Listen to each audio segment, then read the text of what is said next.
My name is Ruben Salim. I'm the head coach for Kuro Debenville Chess Academy in association with African Chess Lab.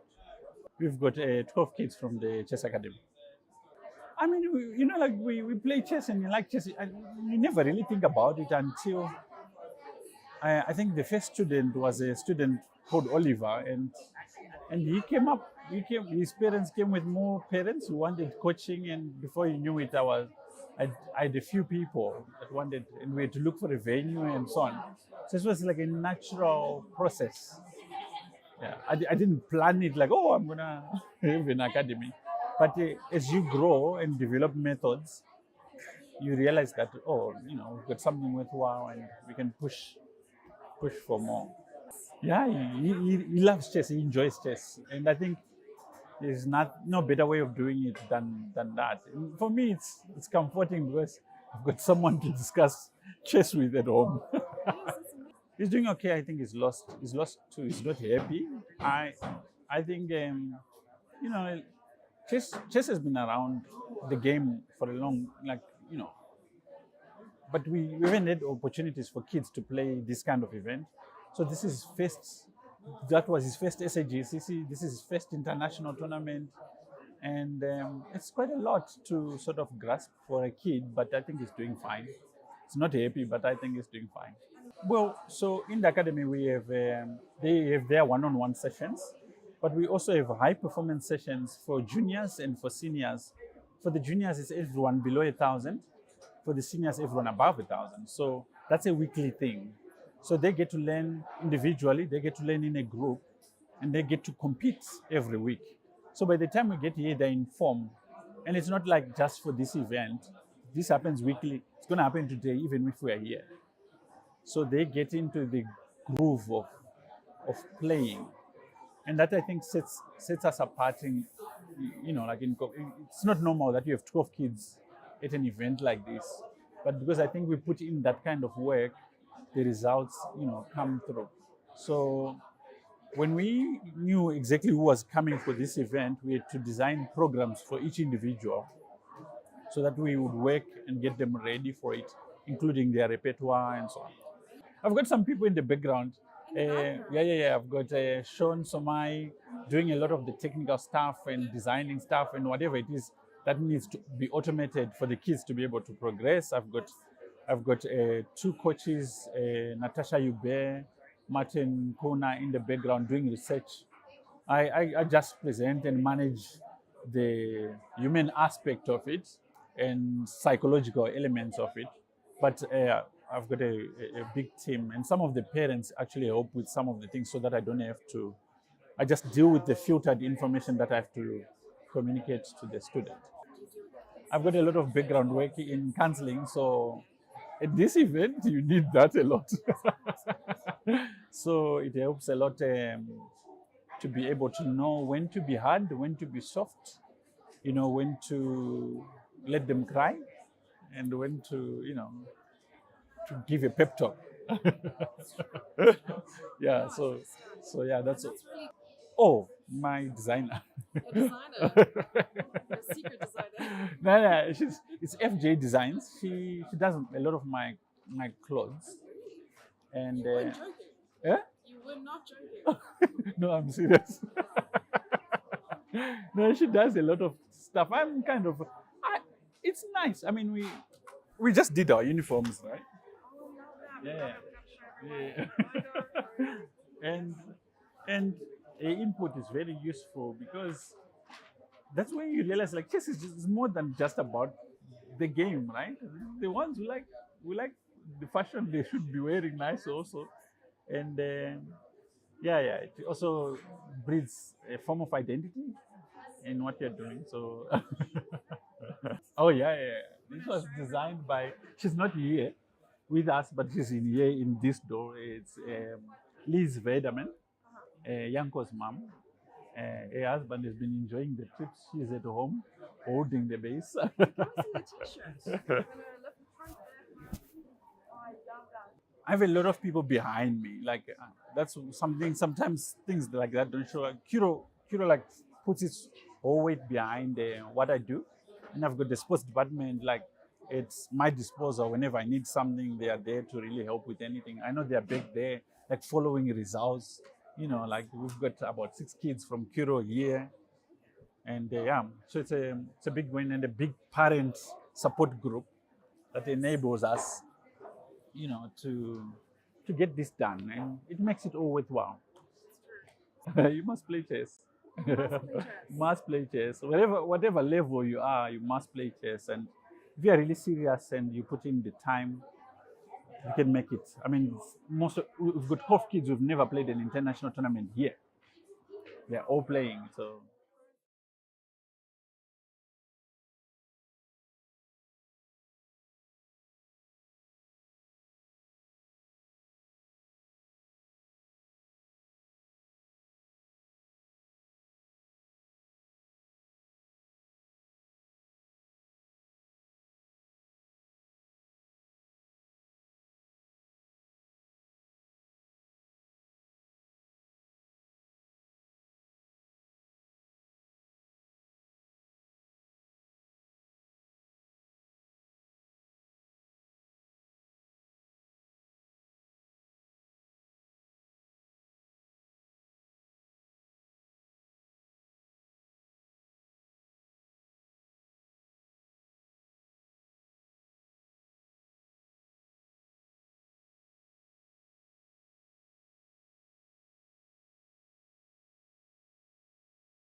And good afternoon, everyone. My name is Jessie February, and I'm joined by the most amazing woman international master, Anzel Laubscher. How are you doing, Anzel? I'm good, Jessie. It's so nice to be here. And how are you doing today? I'm doing really well. It is round 7 of the African Youth Chess Championship. And yes, only 3 rounds to go for players to prove themselves and to place. I did hear some inside information about the prizes and titles up for grabs. Yes, from one of the arbiters. I don't think it was a formal discussion at all, but it was like sort of in passing noted that some things that I will probably mention a little bit later, and we can confirm or deny that. But we like speculation. We like a little bit of hot goss, as long as it's not towing the line between, defamation and yeah, that. Shabba dabba. But finally, we are live. I know we had some mishaps over the last couple of rounds, but finally we have a stable connection enough in order for you guys to see Anzel's beautiful face and my bad humor. And we have a whole camera again, thanks to Anzel lending her laptop to us so that we could set it up and see the amazing aura and atmosphere going on live at the venue. And I've decided to place the camera next to our head arbiter there, Ricardo Minar. and just to annoy him a little bit. Not you know. Menor, it's Menor. Menor. We need to work on this because we Want- have been corrected by little Christian. Oh, true. But is it Meernar? Liefling. I call him Liefling. Liefling. That's Menor in Afrikaans. Oh. Nee, maar dis nie min wat hy Nar is nie. nar maak nie. Dis meer. Is it meer? Meer nar. We will tell him that. Yeah, we'll okay, tell for those in Africa that could not understand what we were saying now, did not. Jessie tried to understand and speak Afrikaans. We will work on that, but not online. I don't think this is a good idea. It's a bad reflection on I don't know what. Anyway, those who joined us from all over Africa, we are so happy to see you. If your kids are playing here and you cannot be here, we hope to create the atmosphere and to pass the love, and that you can also join in the activities and the festivities. We are really having such a good time. Yeah. It is such a nice vibe. The venue is amazing. The people are incredible. Yes, obviously people are stressed and so on, but the kids are having so much fun. And in general, the spirits are high. People are happy with the conditions, with the accommodation. The LOC really, really went out of their way. Jessie? They still are. Yeah. Yeah, of course. I mean, they are every single day, there are curveballs. Every single day. Indeed. Curveballs and rugby balls. And rugby soccer balls. Yesterday afternoon, just before we wanted to go live, but we had connectivity issues, I quickly ran to the apartment, and it was just before the game started, like an hour before, and some of the under 10 boys, they were playing. I went there, they were playing football, soccer. Soccer. Did you hear my pronunciation? Soccer. Who told me last I don't soccer? know. I can't remember. Someone dished me on my pronunciation. It's okay. Soccer. They were playing soccer. And they were at it. The boys were playing, and like they were playing their hearts out. I was wondering, is this now a African youth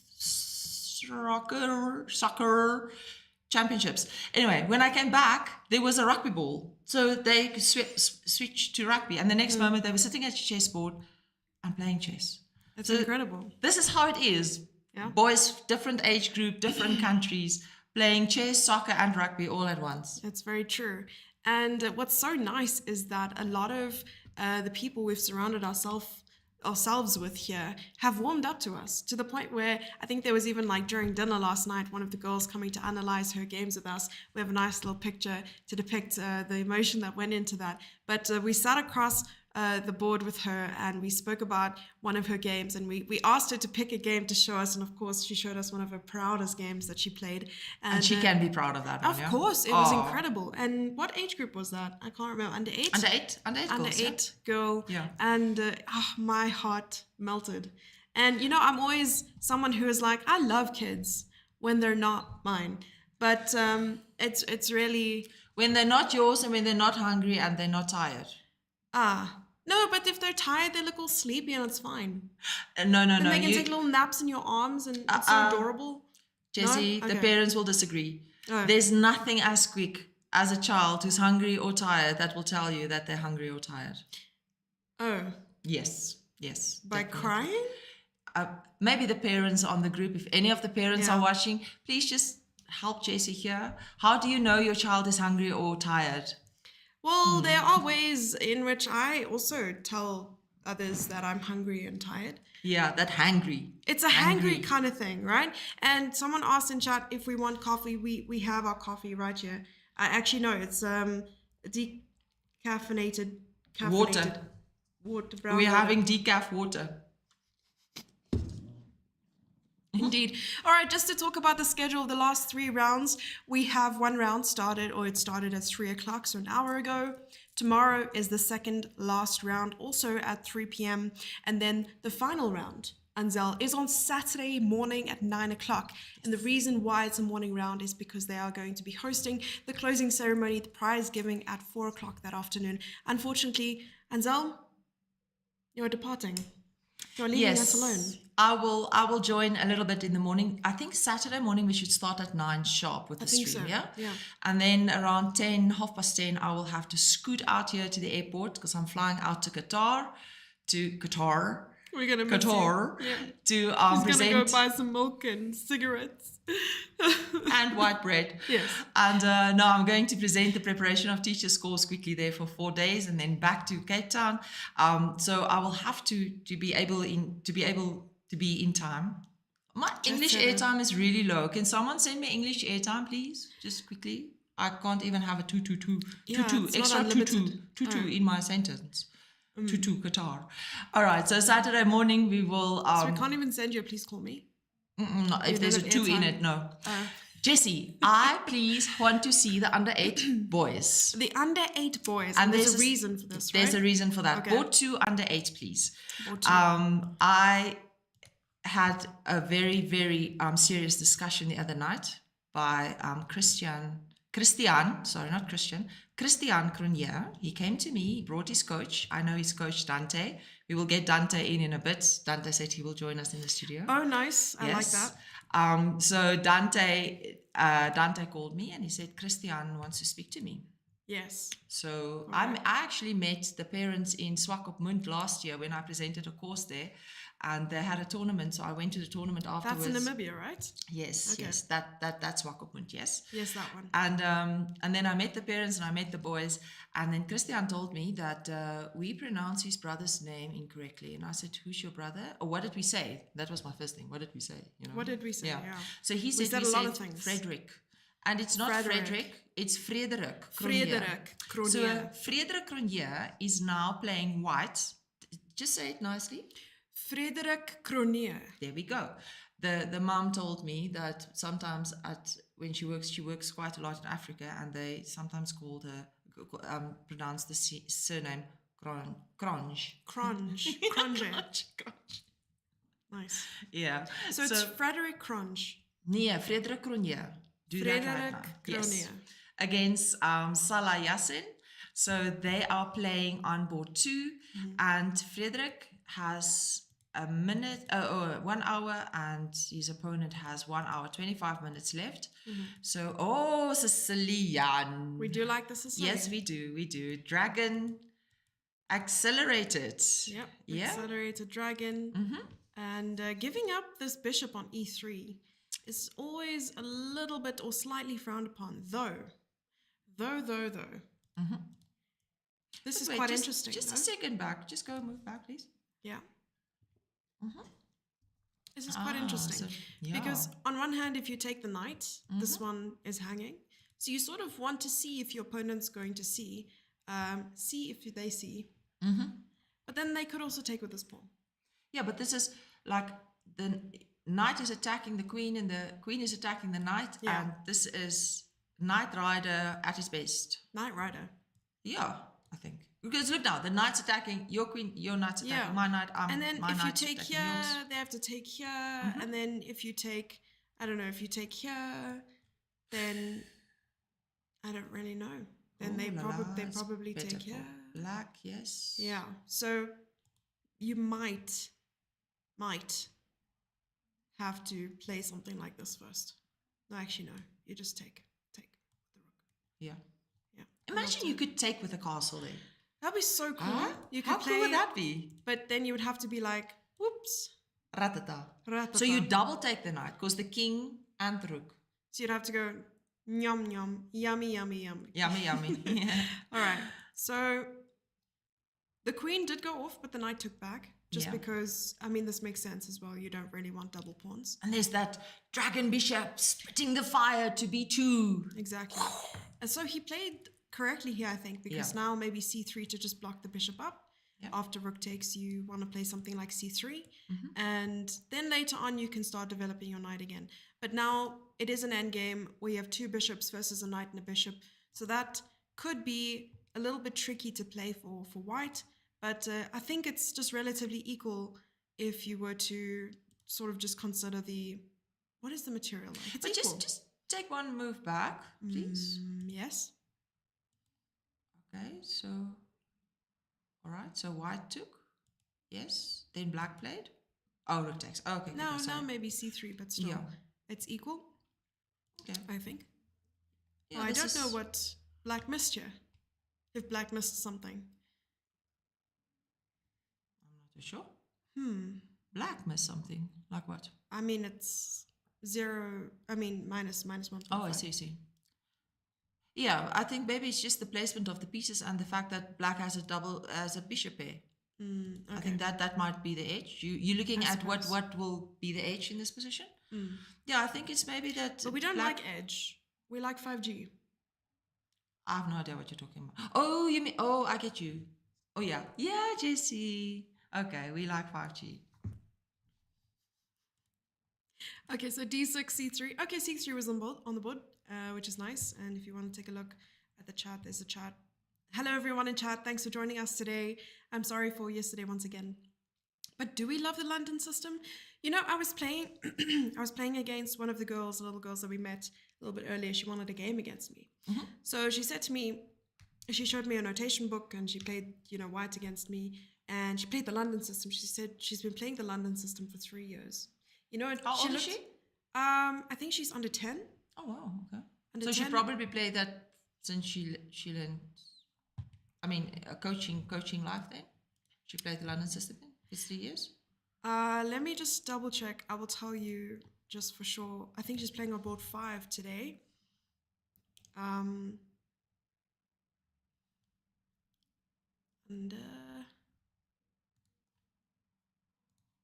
one second.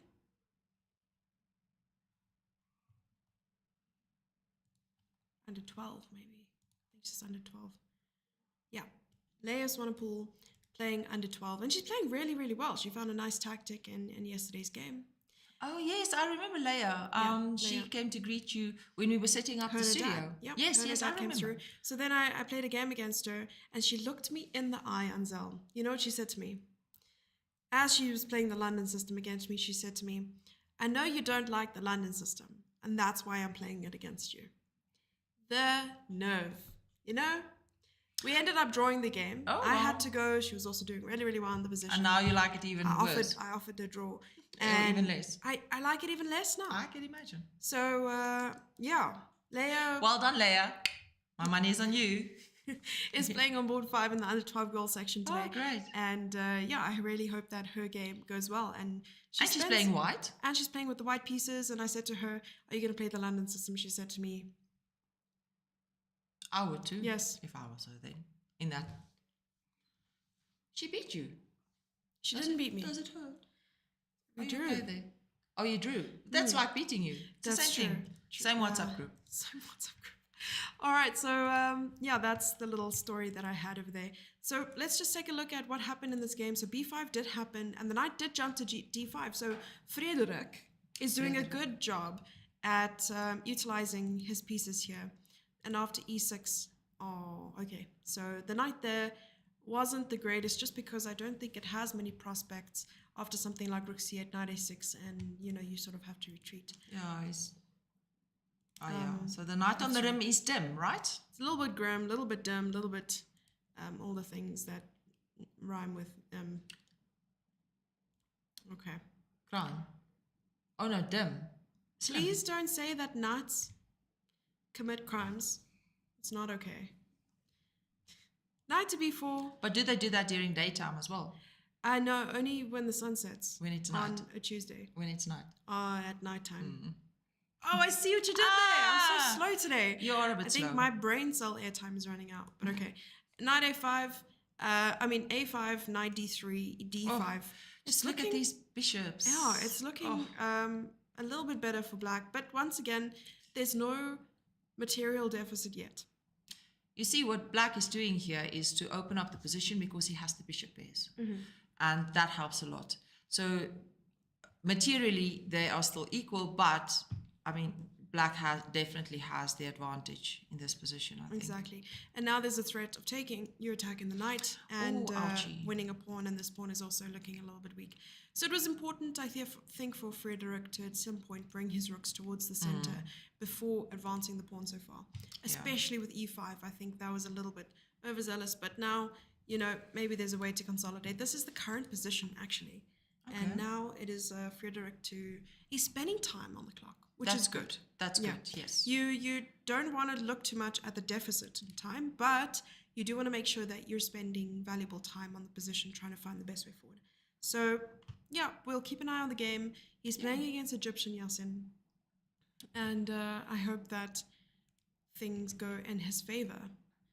We don't know Yassin, and that's why we say that. If we knew Yassin, maybe we wouldn't be as biased. Of course, And also, he's not a countryman. He's a neighboring country. He's in Namibia, from Namibia. Yeah. Frederik Cronje. I thought you said the Egyptian boys, neighboring country. I'm bad at geography, but I'm not that bad. Okay, yeah, I was wondering a little bit.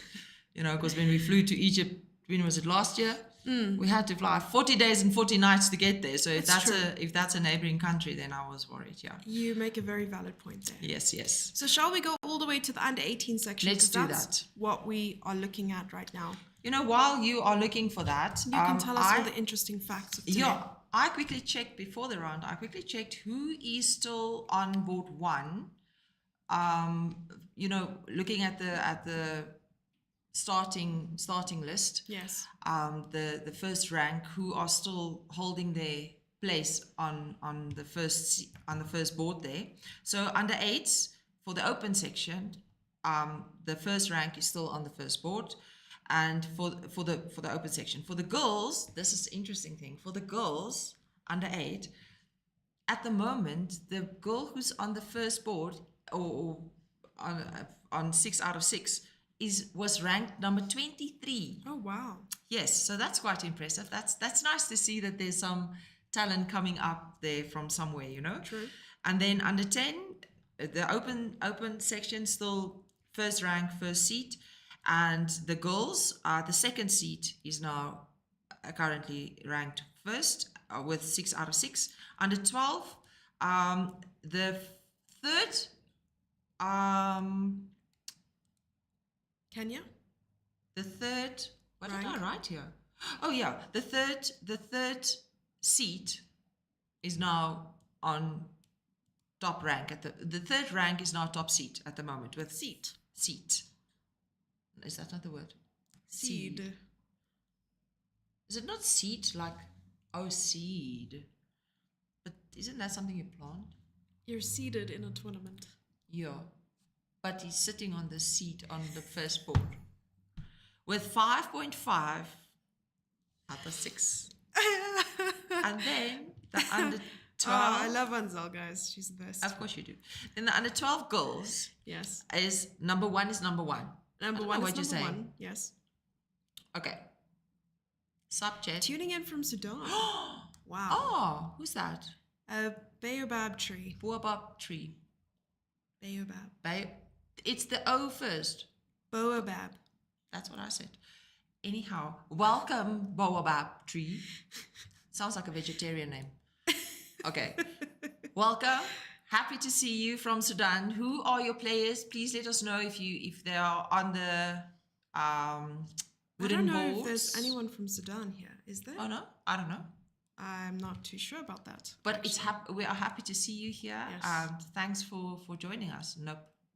You're no absolutely Sudanese. Right. No Sudanese miss. Sudan. Right, but welcome anyway. What? And then under 14, I mentioned. The first on the top board at the moment with 5.5 out of 6 is the 8th ranked player. Oh. Yeah. In the under 14 girls. Under 14 girls. Yeah. 8th Under rank. 16 open, still number one. Girls number one.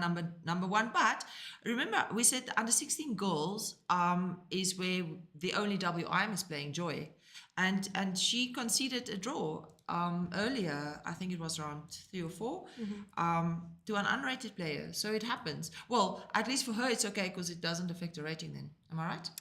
Yes, indeed.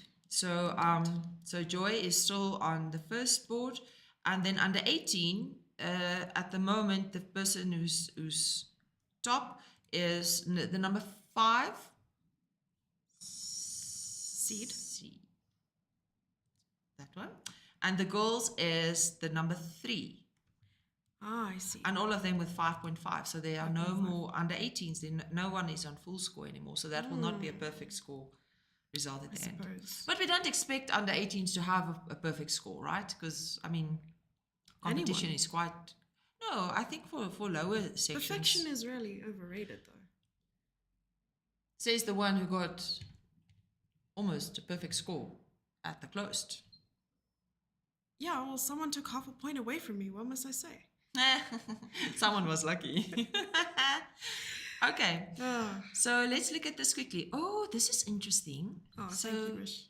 Jemima Paulo dropped a How is she? point. Yep. So let's take a look at her stats at the moment. So they can see this, right? No one can see this. Oh, We are it's just talking us. about it. But that's Okay. the amazing thing. She's still on 5 out of 6. And at the moment, sitting in second place, it's still possible to gain back your podium spot. Well, not podium, but like first place spot there. And I think it's only half a point that she's behind at the moment. Yeah. And these last 3 rounds are so detrimental because anything can happen. You could win all 3 games, you could lose all 3 games, you could win some, lose some. So it's really just about your mental stability. JK, that's referring to myself. But about your composure. I think Yes. that's important. Is Jemima and Naledi playing now? What is the pairing for this round? Can we just see quickly? Yes, of course. This one? I will think about it. Because then Jemima can, I think it should be, that should probably, oh no, Naledi is playing Cheryl. Naledi's also done quite well at this tournament. She's the one who's on 5.5 right now. Yeah. And I was speaking to her coach last night. Who is that? I think it's Thompson. He's either the manager of the team or he is Naledi's coach. And Is that he from said, Botswana? from Botswana, Okay. said that, Naledi is quite old for her age, as in very mature. She's shown to, really shown her strength over the board. But also, he's been very hard on her as well, saying to her, she should be a lot further for the amount of years she's been playing chess. And there are different approaches when it comes to being a coach. Either, a strategy like that is going to work on your student where they'll take that and it'll fuel them, or it will break them. So also as a coach, you have to know how to approach your student. You either have to, pat their back, stroke their hair, tell them it's going to be okay, or be like, what is this? Bring them coffee. What? I like that one. Yeah, that's always a good coach. Good coaches bring their students beverages. Okay, but please, coaches, do not take your students coffee. Tonight we will have some 8 and 10-year-olds bouncing off the walls. That's true. If this Like continues. I said, beverage. Yeah. So it could be orange juice. It could be water. It could be a spritzer. Water is the best thing to drink, actually, Yeah. at the board while you play. That's, I mean, parents often ask, what should we give the kids to drink inside, when they go and play? And the right answer It's not vodka. is knowledge. Knowledge. They must drink from the fountain of knowledge. Because they are thirsty for knowledge. One of my friend's dad, but he also studied law, but he was very thirsty. Ons is nou dors. né? Unfortunately, there are many So- connotations of the word, but yes. Yeah, continue. so his dad used to say, he sent Colin to the university, to the fountain of knowledge. No, this does not sound right in English now. Where he went to Die drink fontein van die slimheid. Weisheit. Yes. And he misinterpreted that. He took it in what way? Students, different, those academic and historic students, someone who's historically a 7th year, but academically a 2nd. In law, we had quite a few of those. Last time I opened a bottle of Coke Zero, it sprayed it all over. Are you ready for those Formula One sprayathons? Oh, just go. Coke Zero shower. Okay, so what do we have? Who do we have here? Someone in Samir, chat says, Deb- I'm too poor to pay attention. I don't know. Yeah, but that's the one thing you don't have to be rich to receive.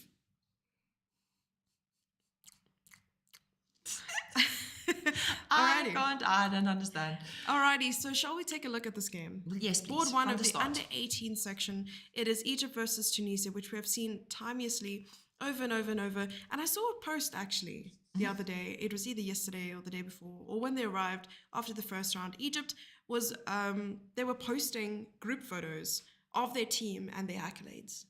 I think after the first round, Egypt had scored 16 out of 16. as in not one person scored 6 because they don't play simultaneous, but 16 kids all scored 1 point out of the first day. Got it. And I think majority of the Egyptian Federation were also leading after the last round. So they had posted again about it and how proud their country was of their team and how they're doing. It's really, really nice. And so I know that they are also working with the kids every day. They even have an in-house psychologist. I think psychiatrist actually is what Ahmed Adli said in the interview yesterday. Oh, wow. So he said he's a chess player coach and he's also a psychiatrist. So I said maybe he can give a session to one of us. Those are the ones that give the tablets. Yes. I don't think we should promote drugs on the stream. No, I'm just saying the difference between a psychiatrist and psychologist. The one can prescribe medicine. Do you think he brought some stuff with him? Jesse. All right, so d4, knight f6, c4, e6, and maybe, we have a Queen's Indian. Queen's Indian. Which is a little bit better than a King's Indian because women rule. So a3, bishop to b7, knight c3, d5. Just for interest's sake, for those who don't know, especially if there are younger players watching as well. So when someone plays d4 in the opening, and black responds with either, if it's an Indian, the Queen's or King's Indian, they will normally start with the knight f6 first. And then if they fianchetto to the King's side, it's the King's Indian. If they fianchetto to the Queen's side, it's called the Queen's Indian. I see. All right. And do you want to also tackle the whole case of, do you put a knight in front of the c pawn and all the rest when it comes to, d4 on the board?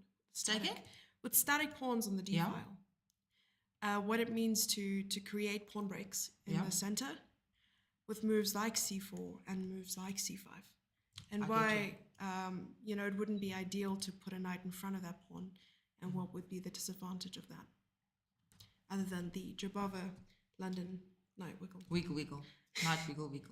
But the bishop is not in the right square for the wiggle. The bishop needs to be on the f4 square for the wiggle on c7. Yeah. So in this position, you actually, if you white in this position, you want to keep the pawn on d5 because then it blocks in the bishop on b7. But now black has the opportunity to exchange that pawn on c4 at any given time.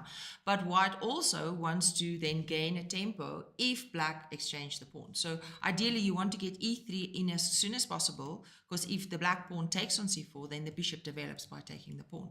So that, I think that's why black obviously moved the knight out now, the bishop to g5 immediately, so they can play e3 and not trap the bishop in. So white's idea is to play e3 so they can gain the tempo if the pawn takes on c4. This is very interesting to take the knight, and I like what you said, trying to get the bishop outside of the pawn chain when you play e3. And one of the main things that your opponent can do when your bishop is locked outside the pawn chain is to play something like queen b6 to attack on b2. And this is not possible now since black had committed to an early b6 and fianchettoing the bishop. So this is nice to see, just because it's such an early commitment, which means that it's probably within his preparation to know exactly why it's important to exchange the bishop for the knight. You're not just going to go out on a whim and exchange your bishop for a knight unless you have a plan. Yeah. And this plan is perhaps to say, listen, this bishop is going to be weak later on, or perhaps black's knight is just going to be too strong. But another reason as to why I think bishop takes knight on f6 right now is, for instance, in case of black playing d takes c4, white wants to play e4. Oh, I see. And it's not possible to play e4 because the knight and the bishop are both attacking that square. So he's saying, let me just take it for now. Yes, I know you're going to capture back with the bishop, but I'm going to have e3, d4 is going to be protected, and when you take on c4, I can just take back and no problems. Okay, so never mind. I take that back. White committed to an exchange, but now I'm looking at the square e5 for later on. And the bishop on b7 is a little bit stuck-ish. Exactly. It's looking a lot like what a French bishop would look like if it were on c8 and blocked in by the pawn chain.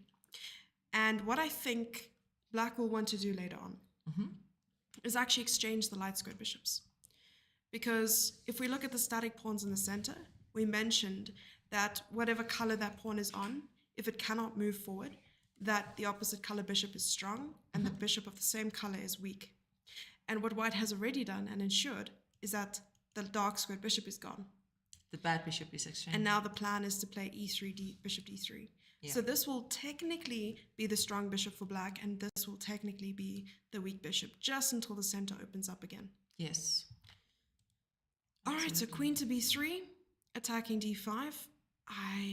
It's not my favorite move, because I know that e3 is important, but after castles, rook d1, and he's really just prioritized trying to activate those pieces. But in on a the other different hand, order. Jesse, you know what? E3, in this case, E3 can wait a little bit because you don't have the pawn on C4 anymore. So you don't have to wait for that, the possibility of the tempo, to gain the tempo by D takes C4, bishop takes C4 is not there anymore. So he could delay that slightly.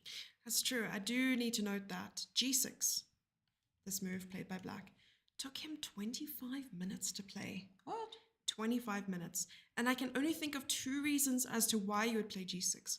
One, you want to tuck the bishop in and give the queen some range to go to f6, or perhaps just allow that bishop to look a little bit more comfortable. I'm not too sure.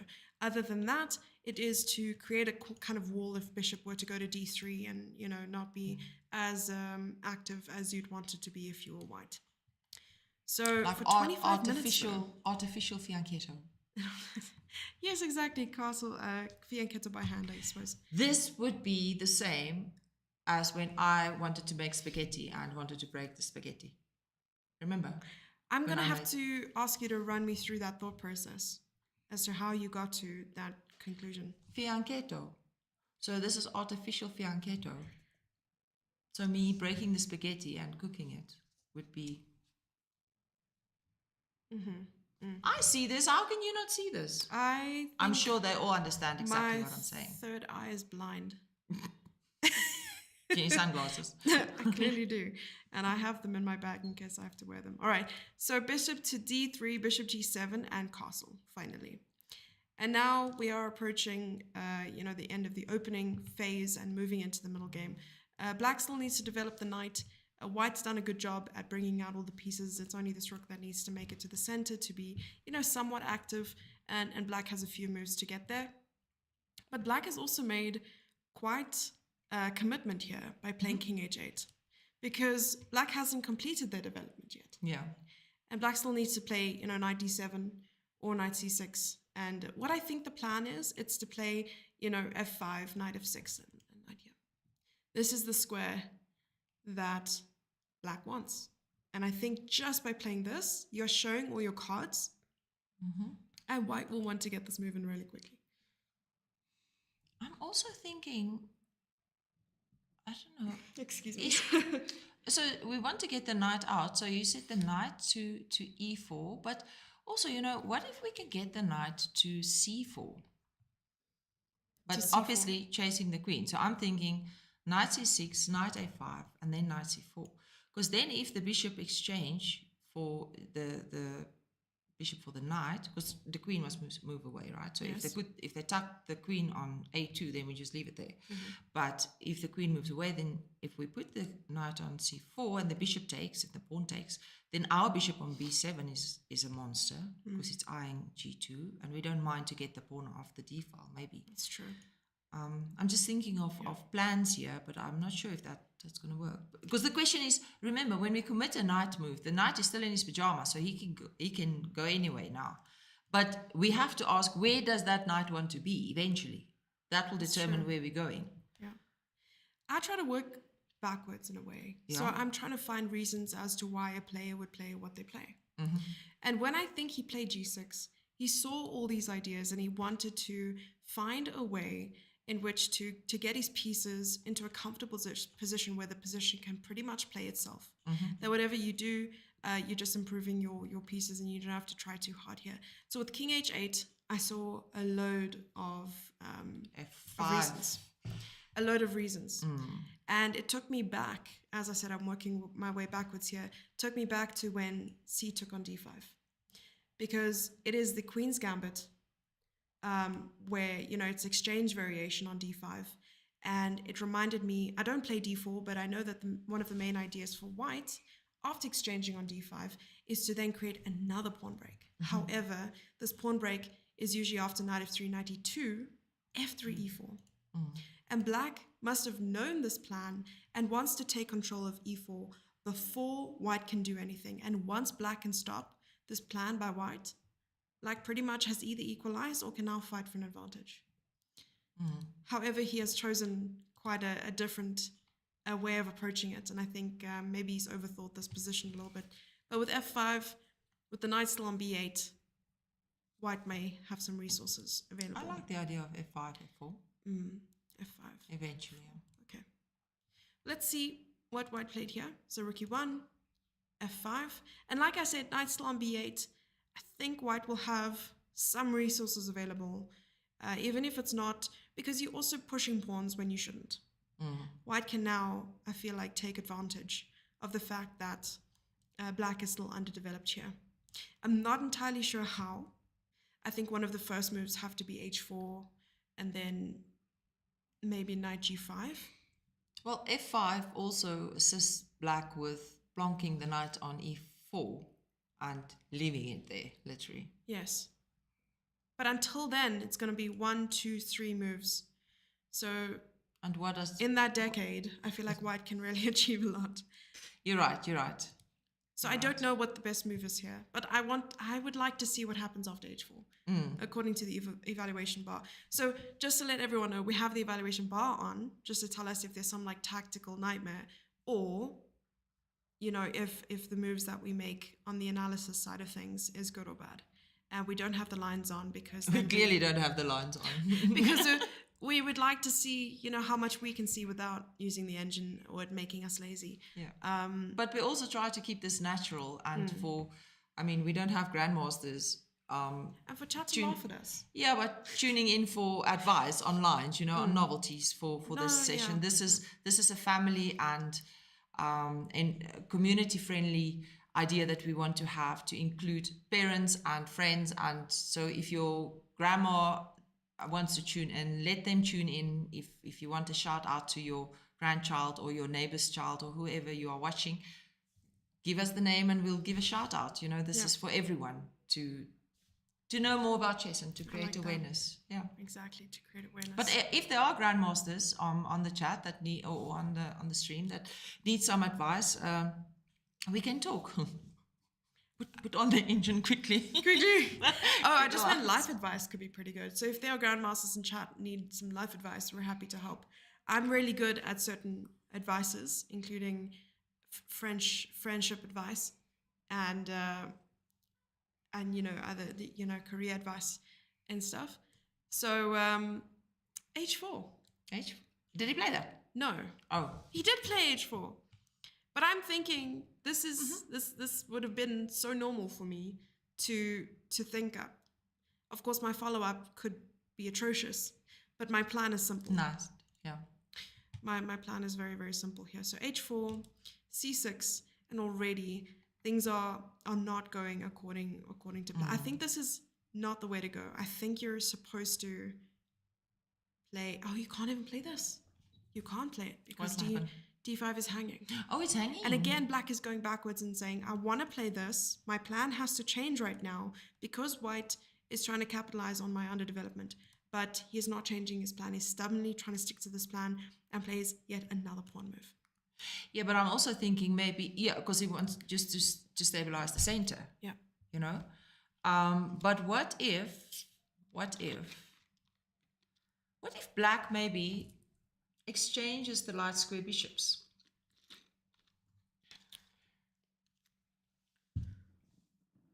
I'm thinking something like so c6 obviously, but then bishop a6, bishop takes, knight takes, a6, and then the knight goes to c7, d6, and I mean you can even maybe push f4 then. This is a very, very common idea.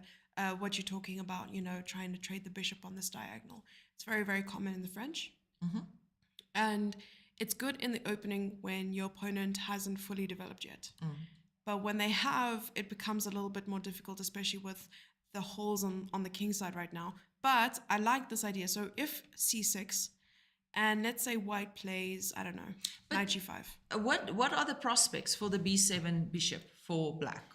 The prospect is that you want to hold down the pressure on e4. You want your knight to be there. If you don't have your knight there, might as well just trade the bishop. But you don't need the bishop to hold down the prospects of e4 because you've got 2 pawns. You see, that bishop, I'm thinking compare the b7 bishop with the d3 bishop. D3 can cause more harm than what b7 at this stage, because that bishop, the b7 bishop is locked in by the light square pawns at the moment. So I'm just thinking of trading it, exchanging it, you know, so bishop a6 eventually, and then. But you need to be able to resurrect that knight from a6 as soon as possible. I love your pronunciation. It's my favorite thing about you. How am I supposed to say that?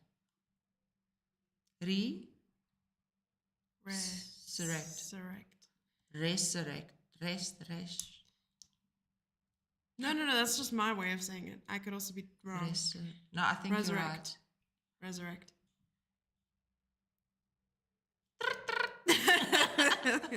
Okay, no, I love it. I'm here for it all. So c6 and knight e2. Okay, I don't like knight e2 actually, but apparently the engine does. Knight e2, yeah. I don't like knight e2. To go to f4, what? Okay, but why not just this immediately? To do what? I want to play this. Well, this is why I'm not, 2100, but... I think maybe they will see the fork on f7. Of course they will see it, but your knight is there already. Okay, the follow-up maybe. It's like, what do you do after that? So, rook e7. Waterfall is asking, there seem to be fewer players in team colors today. Is that just the camera position? No, Waterfall, this means it is day, Day. It's laundry day. So it is day 5 or whatever of the tournament. So I think it's laundry day. Yeah, not all the kids have 5 tracksuits to wear on every single day. So, I mean, I have encountered incidents where players were so superstitious on the top boards. I know you know where I'm going with this. Especially in our senior events. Yes. So the superstition goes like this. If you win a game, you have to wear the same thing again the next game. As much as it may benefit you in terms of you'll be confident, you will still be superstitious, and maybe you'll feel like you'll win, there are other reasons as to why you're probably winning. Other than the fact that you are wearing the same thing again after a really hot day. So, anyway, so this is, the players are doing it right. I think they're doing a good thing to be wearing something different. I'm trying not to comment. Something different every single day. Sometimes, I will just say one thing. Sometimes, when we travel to certain tournaments, and on especially day 6 or so at some of the senior events, a blocked nose due to sinus is not necessarily a disadvantage. You don't want to breathe in through your mouth either, but what choice do you have? You know what I mean? Yeah. So do you have any of those superstitions, or certain things that if something happens, then... I try not to, but I find that most of the time there is always something going on. I'm either using the same pen. It's usually surrounding stationery, right? Pen. Mine too. And if you really feel like this is an unlucky pen, you're gonna switch pens. You're gonna throw the one pen out. You're gonna be like, I'm never touching you ever again.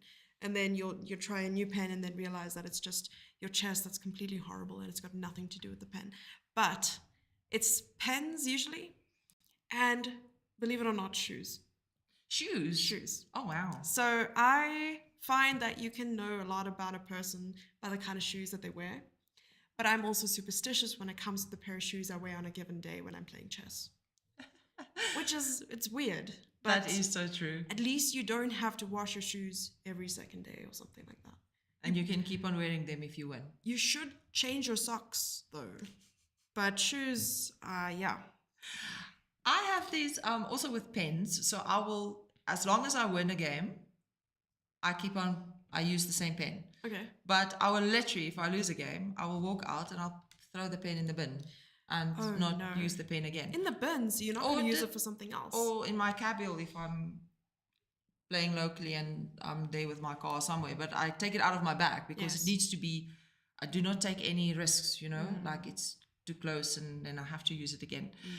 But also now in the same way, now if I win, then I want to use the same pen. And it happened a few times where, especially when we travel and we stay in a hotel, and I took the pen out in the room to make some notes or something, after the game. And then the next day I need to go and play and I can't find the pen. And I'm like, You're stressing out because you want to use that pen, I understand. But nothing's worse than a pen you are loving right now and you're using it and it's working and and then it stops working. And then it stops working. And then it stops, or you can't find it, or it's lost, or someone else is using it. And you're like, well, if someone else is using it, would you take it back from them?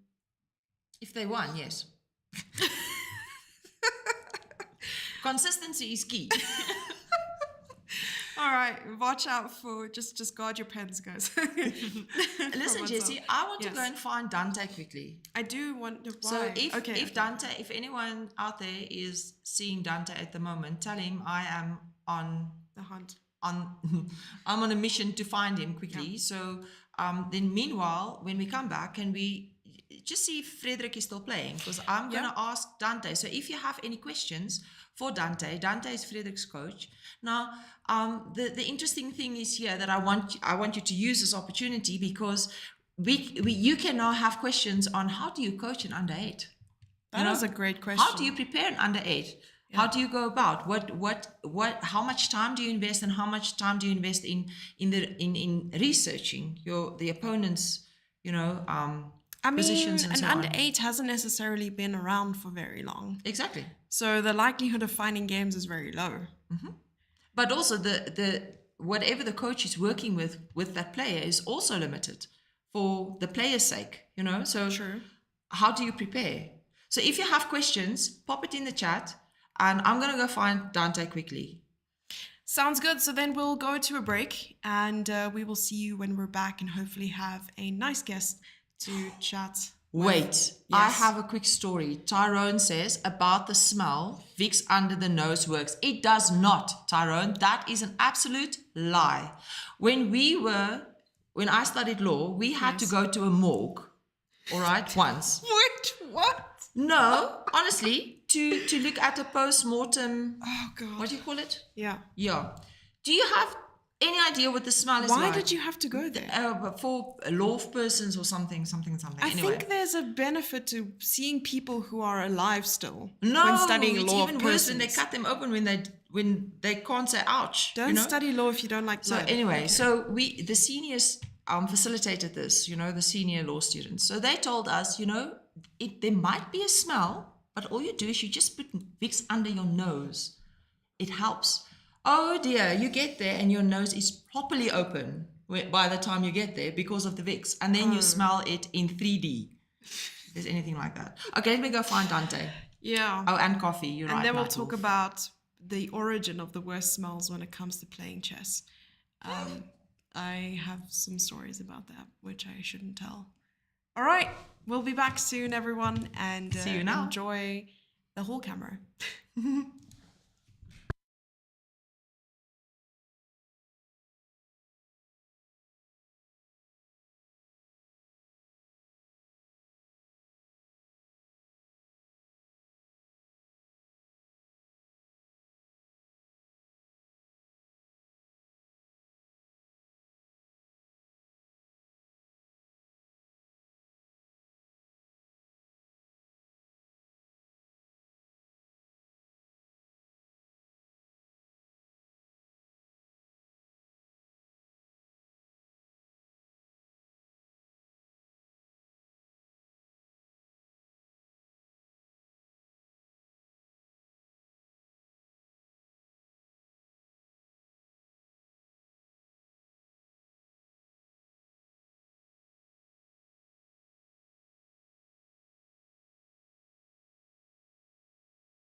Hi, I'm Caleb Leviton. I'm 14-year-old and played in the under-18 section at the African Youth.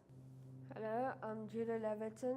I'm 2700 GM from South Africa and I will be playing under 14.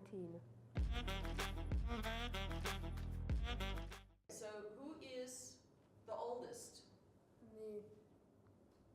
Okay. Who is the messiest? Definitely you. Don't point me. Who is the fastest? Who is the best dancer? Me. Who is the funniest? Definitely me. Not a chance. No one's laughed at your joke ever. Who is the best negotiator? Oh, me, 100%. Why do you say yourself, Caleb? Because the one time he tried to get a shirt and he got it for 50 cents less. So he's not very good. Who gets in trouble most? Oh, definitely him. What? You got called to the principal's office last year like 3 times. Ooh, what did you do? Nothing. Okay, not 3 times, maybe like twice. Nothing happened. It did happen. You're definitely not blushing, it's okay. He's a liar. He's a liar, right? Big liar. Who's the most honest? Oh, me. You just lied 2 seconds ago. Who works the best with money? Oh, me. Okay, so who is most likely to become, A Grandmaster. I'm already one. who is most likely to become a yacht owner? Oh, definitely me. not bad. Probably him. He's gonna go into debt, and then he's gonna have to sell it for way cheaper. A yacht's a yacht. You got a yeah, that's true. You make a valid point. Who would be the best Superman? Oh, me, 100%. I can fly in He the would air. be. You would be a literal villain. I can go to Mars. Who will be the best Tooth Fairy? Me, I'm such a good tooth fairy. That's not a flex. You just steal the tooth and you throw it out. I was gonna ask, what are you gonna do with the teeth? You throw it in the bin. You're gonna build your yacht with that tooth. Who will be the best auctioneer? Auctioneer. Definitely me. Please don't say you. Him. Can you speak really fast? No, Yes. I cannot speak fast. I can speak fast. Speak Go for it. It's probably a rap. fast. 1, 2, No, no, no, three, no, no. go. You are trying to sell a painting. 1, 2, 3, go. This painting's only £2. Come. Best painting, cheap price. Go. That was terrible. See, that's why I'm the best auctioneer. So you go. This painting, only £2, best price in the world. This painting was drawn by me. Took me 20 hours. Please buy it. 1, 2, 3, sold for 20 million rand. What is your best impression of Arnold Schwarzenegger? Guys, this is not acceptable. You sound more like Elmo. What is the best piece of life advice you'd give to a 74-year-old? Don't give up. You still have maybe 5 years more left to live your life. Keep alive. Keep alive.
Right, good afternoon. Are we live yet? Yes. You see, I'm still not allowed to press the buttons, but here we are, right?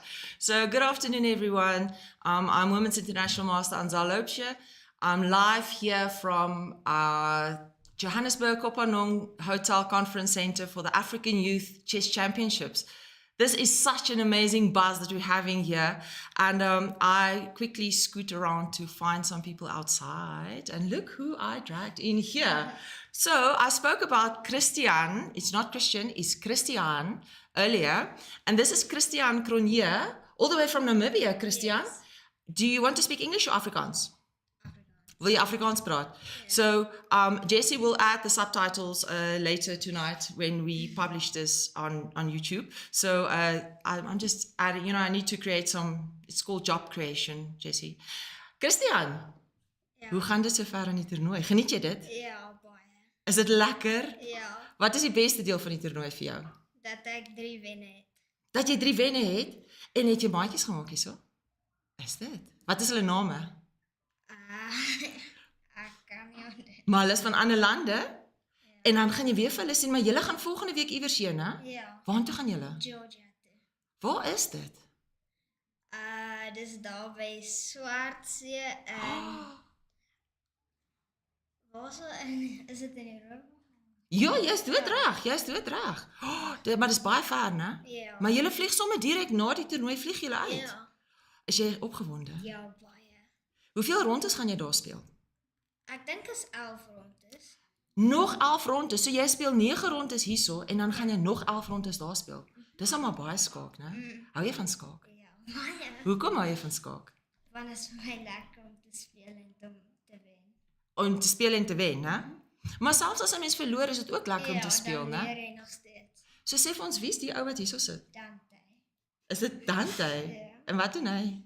Hy is my coach. Is hy jou coach? Ja. Is hy goed? Baie goed. Rarig. Het hy 'n titel in skaak? Ja. Wat is sy titel? IM. Wat is dit? International Master. Dis nogal goed, né? Dink jy hy gaan enige Grandmaster wees? Ja. Né? Ek wens ook hy wil 'n Grandmaster word nou, né? Dis nou tyd. Right. Thank you so much. Dankie Christian. Jy is amazing, hoor jy? En wat is jou boetie se naam? Frederik. Frederik. Guys, it's Frederik, not Frederick. It's Frederik Cronje, right? So we've been reprimanded on this. Right, so here next to me is International Master Dante Bekes from Windhoek. Now, Dante, I think I met you probably when you were maybe slightly older than Christian. I was a bit older than him, probably. Yeah. Slightly a little bit older.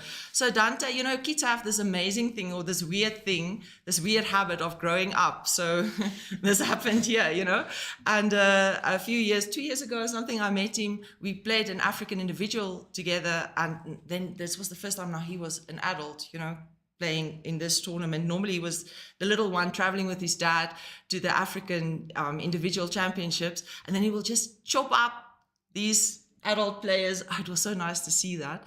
And then we went to Nigeria, and the one night we were sitting there and Dante was having a glass of wine. I said, Dante, this is not on. And he said, Anzel, I'm an adult now. So yeah, I don't know how this happens because I'm still 26 and suddenly these kids are almost my age, Dante, you study in Texas. Yeah. What are you studying, and tell us about yourself? Yeah, so I'm at the University of Texas, Rio Grande Valley. I'm there on a chess scholarship, actually. So we're one of the best programs in the US. We just came third at the Final Four, which is like the national championship. So yeah, I'm studying English literature there. I just finished my 3rd year. Oh wow! And, so do you write poems and stuff, or not? No, like that? No. I'm not really.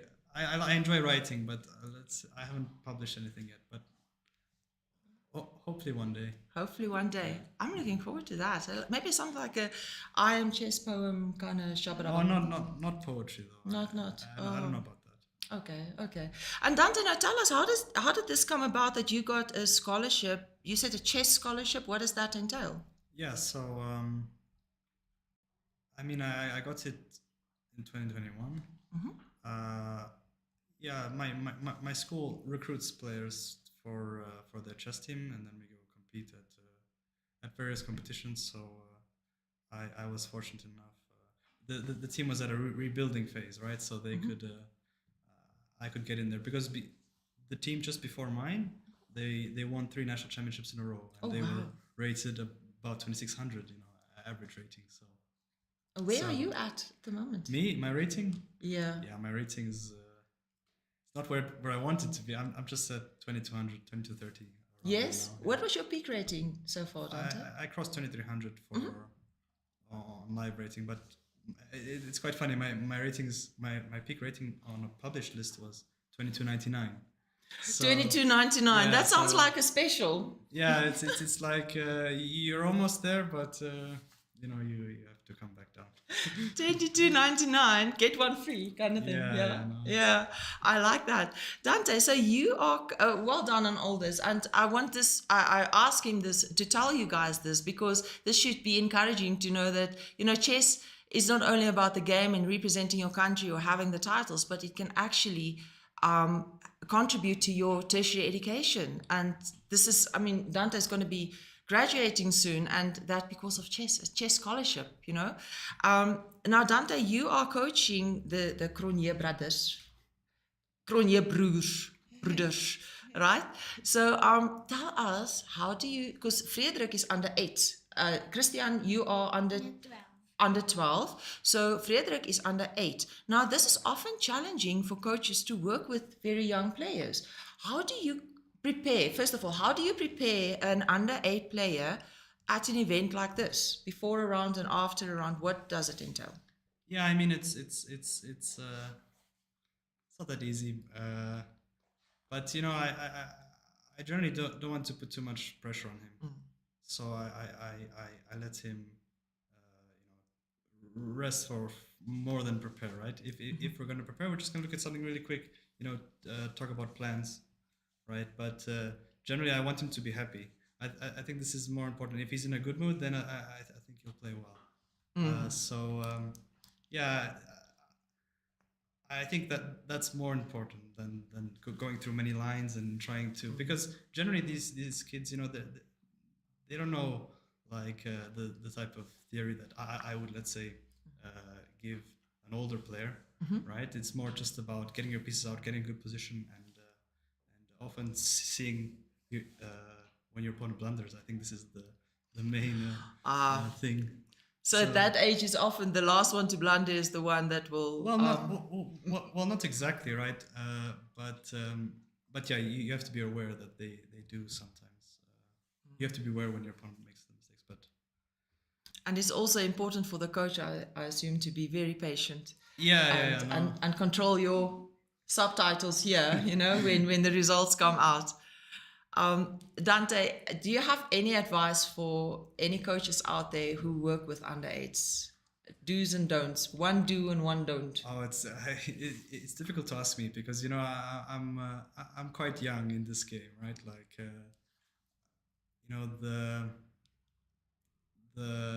it's difficult for me to give older coaches some advice. I don't know. It's just to be patient, I guess, and to let them enjoy the game, because I think I don't know.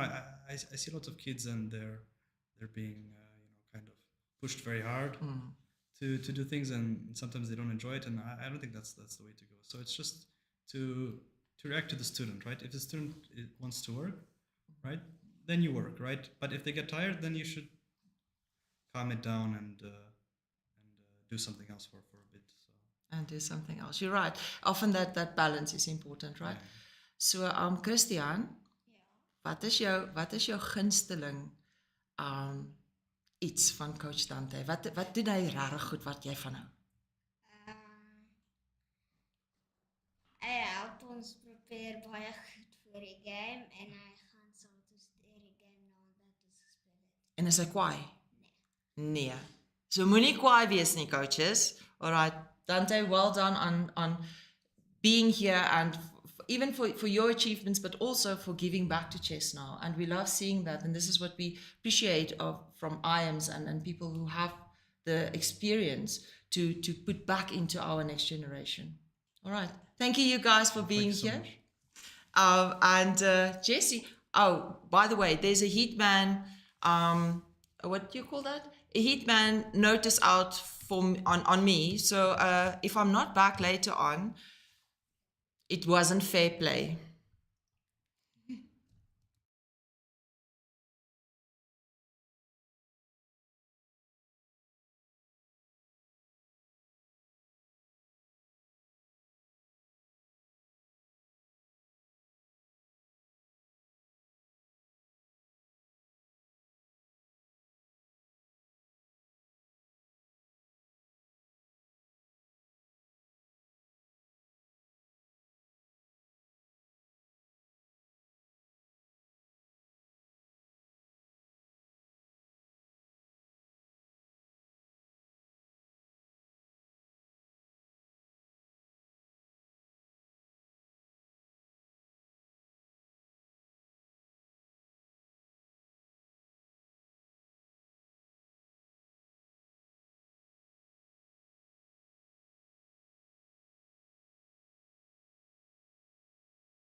And we are back, round 7 of the African Youth Chess Championship.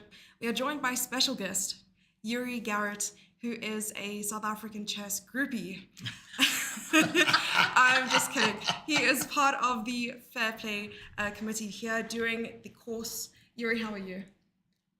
I'm perfectly fine. I never find myself in the position of a groupie, but it's a nice one. Yeah, we were trying to talk about who should interview Yuri. Yet I know Anzel has a lot of useful questions, and I have a lot of questions that are going to make him feel uncomfortable. So I thought, what better way to do it than to have both of us interview you. So Anzel, do you want to start by asking Yuri a bit more about the Fair Play course that they're giving here? Yes. First of all, we need to mention that Yuri is the chairperson of the Fair Play Commission. Am I right? For the Chairman. time being, yes. Yes. So Yuri. The jury's out. The jury's out. The jury's out. Is the chairman of the Fair Play Commission, and he's actually here to present the Fair Play conference or course, right? It's a seminar. A seminar. Oh, It's a seminar. same WhatsApp group. Please tell us about that and how many participants you have and what does it entail? Okay. Well, first of all, Fair Play is a fairly, I would say, relatively new thing in chess. So it's been around for some 10 years, more or less. And it's taken momentum, I would say, starting 2018, and it got into live action during and then after the pandemics. And because of that, we are now in a position that we have to teach what we do almost literally to everyone, including players, by the way, but and parents and arbiters and organizers and executives and everyone. And for this reason, we started, let's say, a campaign of seminars. We're trying to bring them all over the world. We already have a few in Europe, where this is first one in Africa, and we've had quite a good attendance because it's 20 persons, so it's not too bad for our first time. In high demand. Yeah, well, for now, I mean, we like the fact that people are coming. To them, it's completely new. They come, they think they will hear certain things, and after day one, they're completely confused.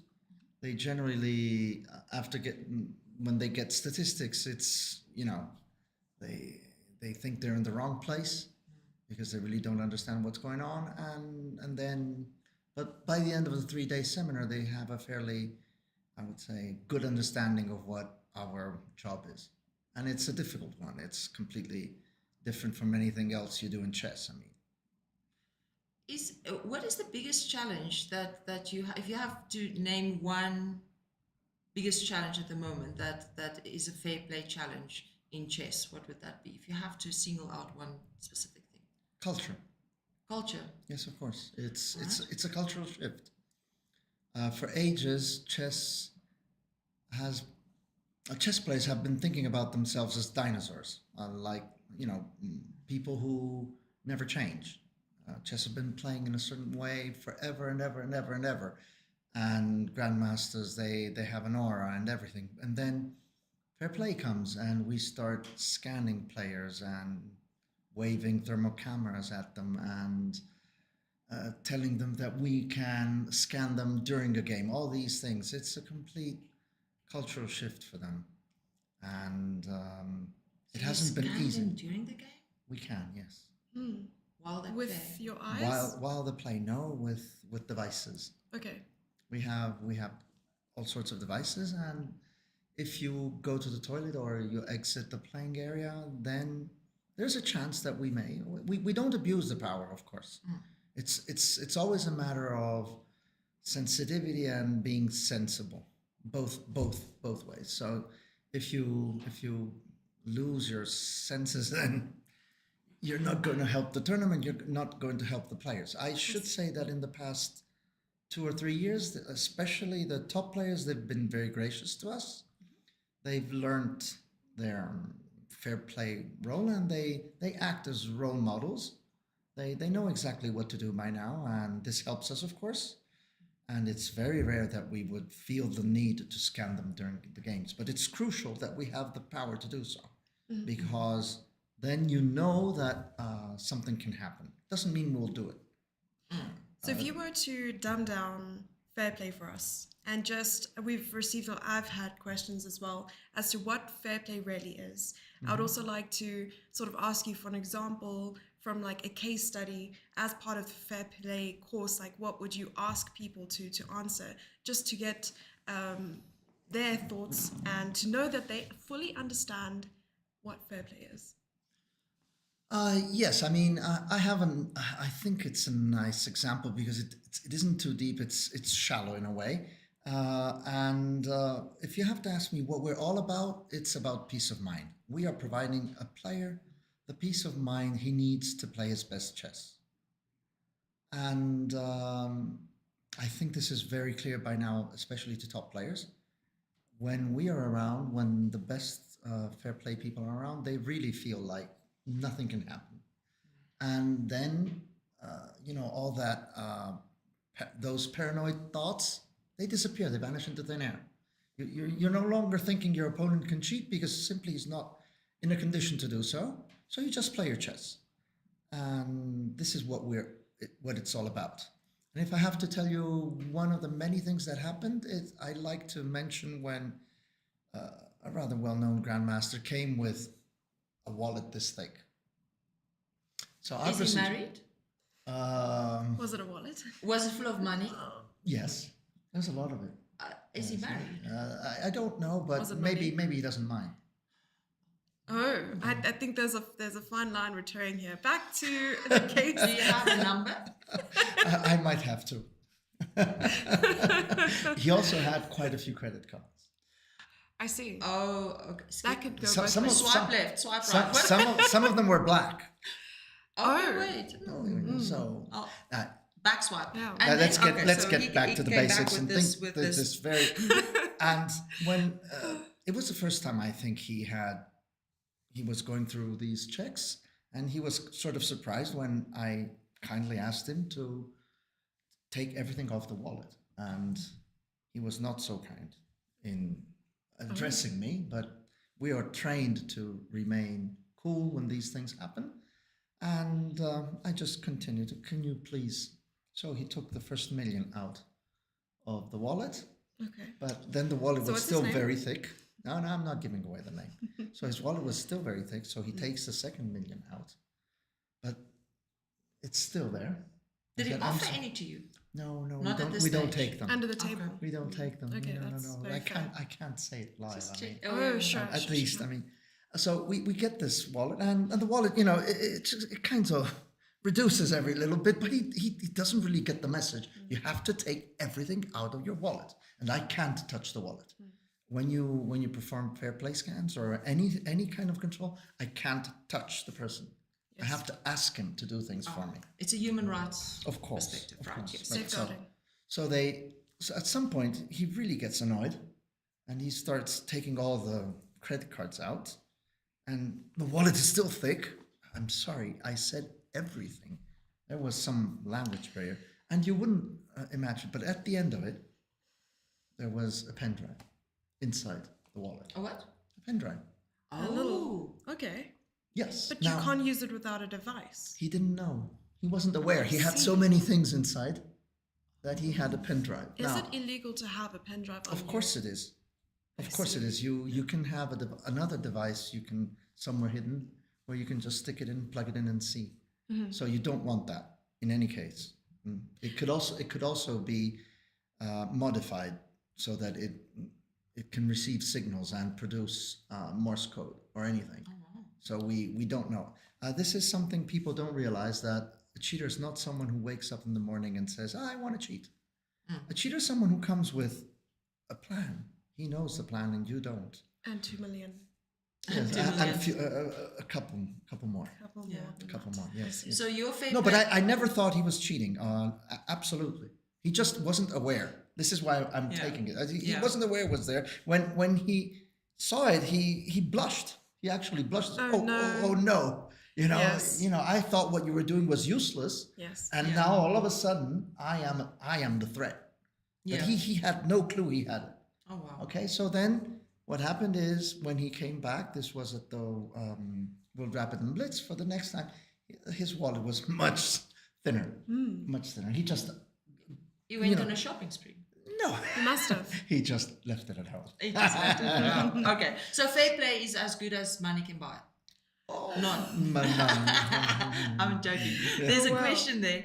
What if they refuse to comply when you Well, search that's for- quite easy. If they refuse, they comply, they don't access the playing hall. We cannot tell them anything. I mean, sorry, we can't force them to do anything. But if they want to play chess, they have to abide by the rules, which means they have to do what they are instructed. So if they refuse to comply, will you allow them to? So I assume they will not be allowed to go back to the board and continue the game. Exactly. Okay. Good. It's just as that. They have to comply. So ever since This is in the regulations. Yeah. Ever since you started this job, how many friends have you lost? Oh! That sounds like it hurts. Well, actually, I think I've made a few. Oh, really? Yes, because although this might sound so harsh, I told you that our function is we provide peace of mind. So in the end, the players like when we are around. And we only get this sort of reaction when somebody doesn't know what fair play is about. And this is why I said it's a culture. It's a culture thing. Yeah. We really need to spread the culture so that people feel safe and relaxed when we're around. They comply with what we do. If you think of any other major sports, they have regulations. They're very, very strict. If you want to play football, you can't wear a ring.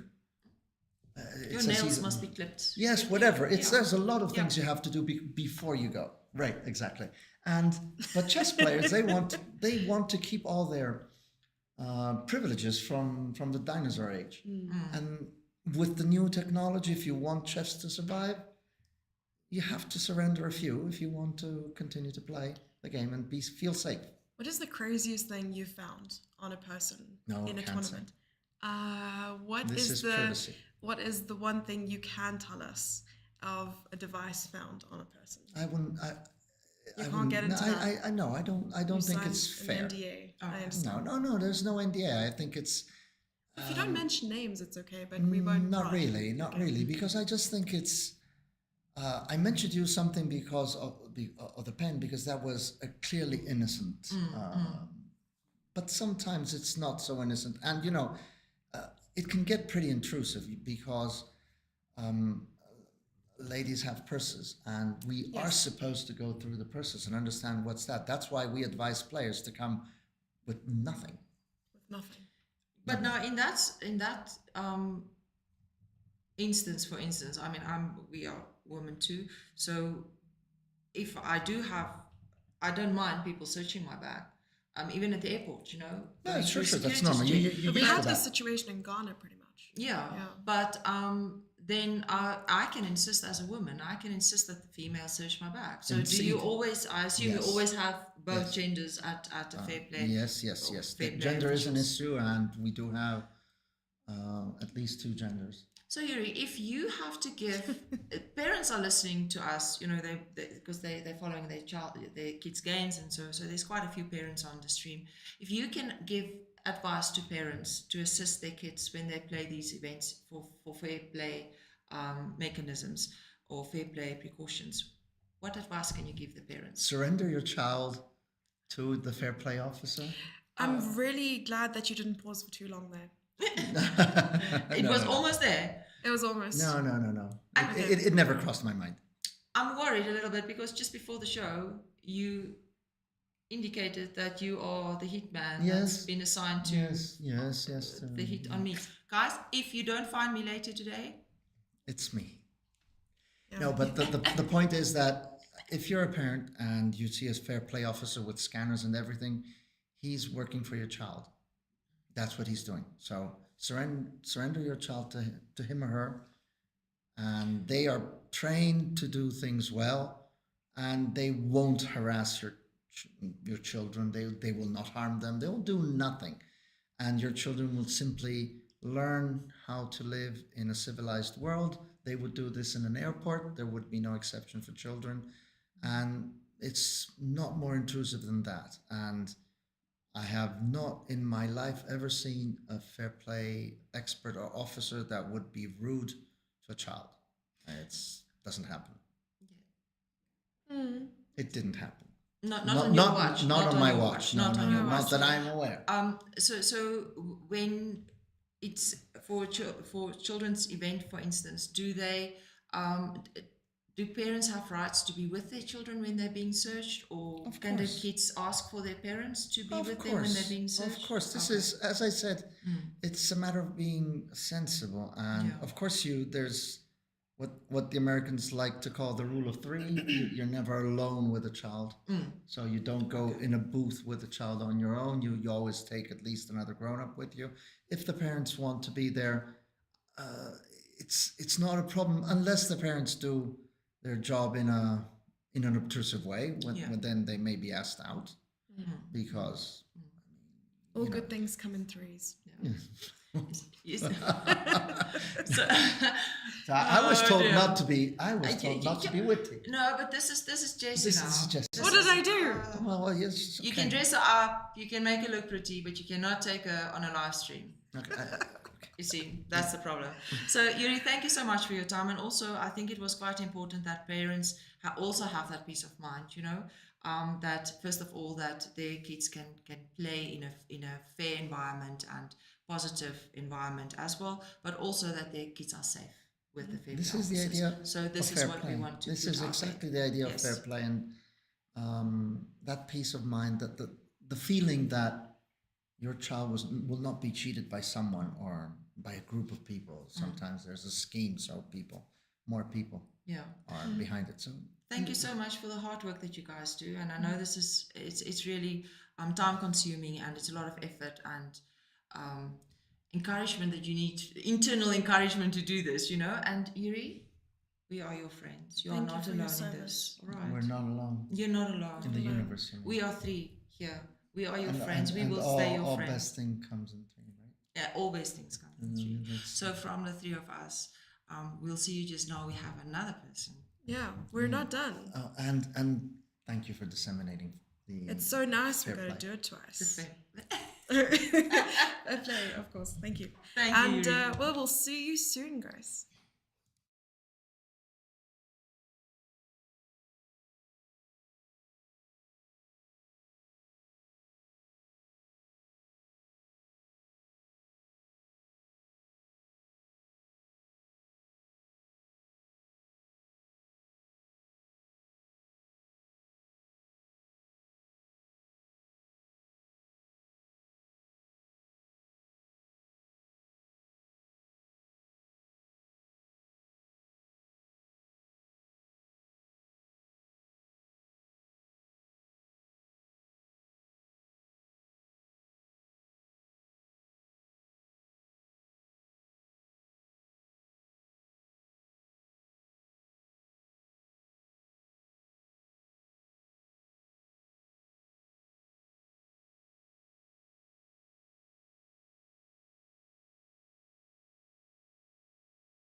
And we are back, and this time we are joined by Grandmaster Alex Cholovic. Thank you, Jesse. You got it okay, right. I got well it right. done. How you doing? I'm doing great. Thank you. Good to be here. It's good to be here. Yep. And the reason why we invited Yuri first, because he was going to sort of set the pace of the whole, Right. fair play conversations that we're starting. And then obviously Alex joins just so things can go downhill from there. So, Anzel, how are you feeling? Yep. How you feeling about having Alex in the studio? Handbrake is down. We Handbrake are is down. going down now. Uh-huh. Alex, are you ready for this? Oh, We I love activated going down, sport yep. mode. You love going downhill. Exactly.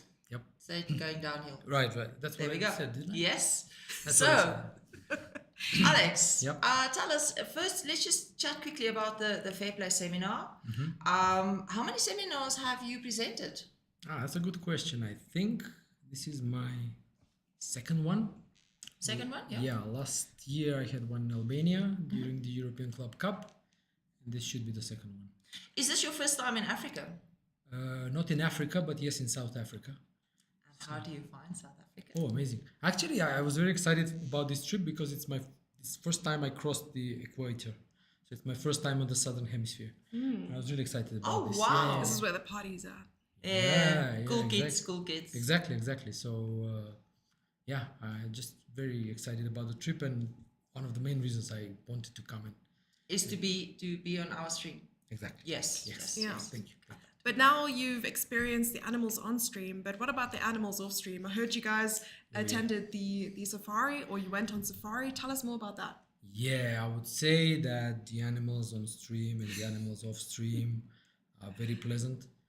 Very nice. Who are the wild ones? Yes, very nice to observe because the animals in the national park were really tranquil and really, they made no problems, didn't make any comments which are strange and but unlike these here. But okay, I think it's part of the experience. So Which animals did you see while on safari? quite a few giraffes, hippos, rhinos, zebras, leopard, mongoose, impalers. Yeah, mongoose. Yeah. That is Mongoose. What is that in Afrikaans? It's Mongoose. Mongoose. Mongoose. okay. It eats snakes. So basically, Snakes. Yeah, it's snakes. We're having some, sound effects in the background there done by Sound Yuri. effects, Thank you. yeah. Yuri is doing a mongoose here. He's doing- exactly. Yeah. Did you see that, Alex? That Yeah, was yeah. All right. Did you see any elephants? Oh yeah, a lot of elephants actually. Baby elephants, teenager baby elephants. elephants. Yeah. Yeah. Did you notice the one in the room? I think I have one behind me. Yes, that's the one. Yep. Good job. Okay. Yeah.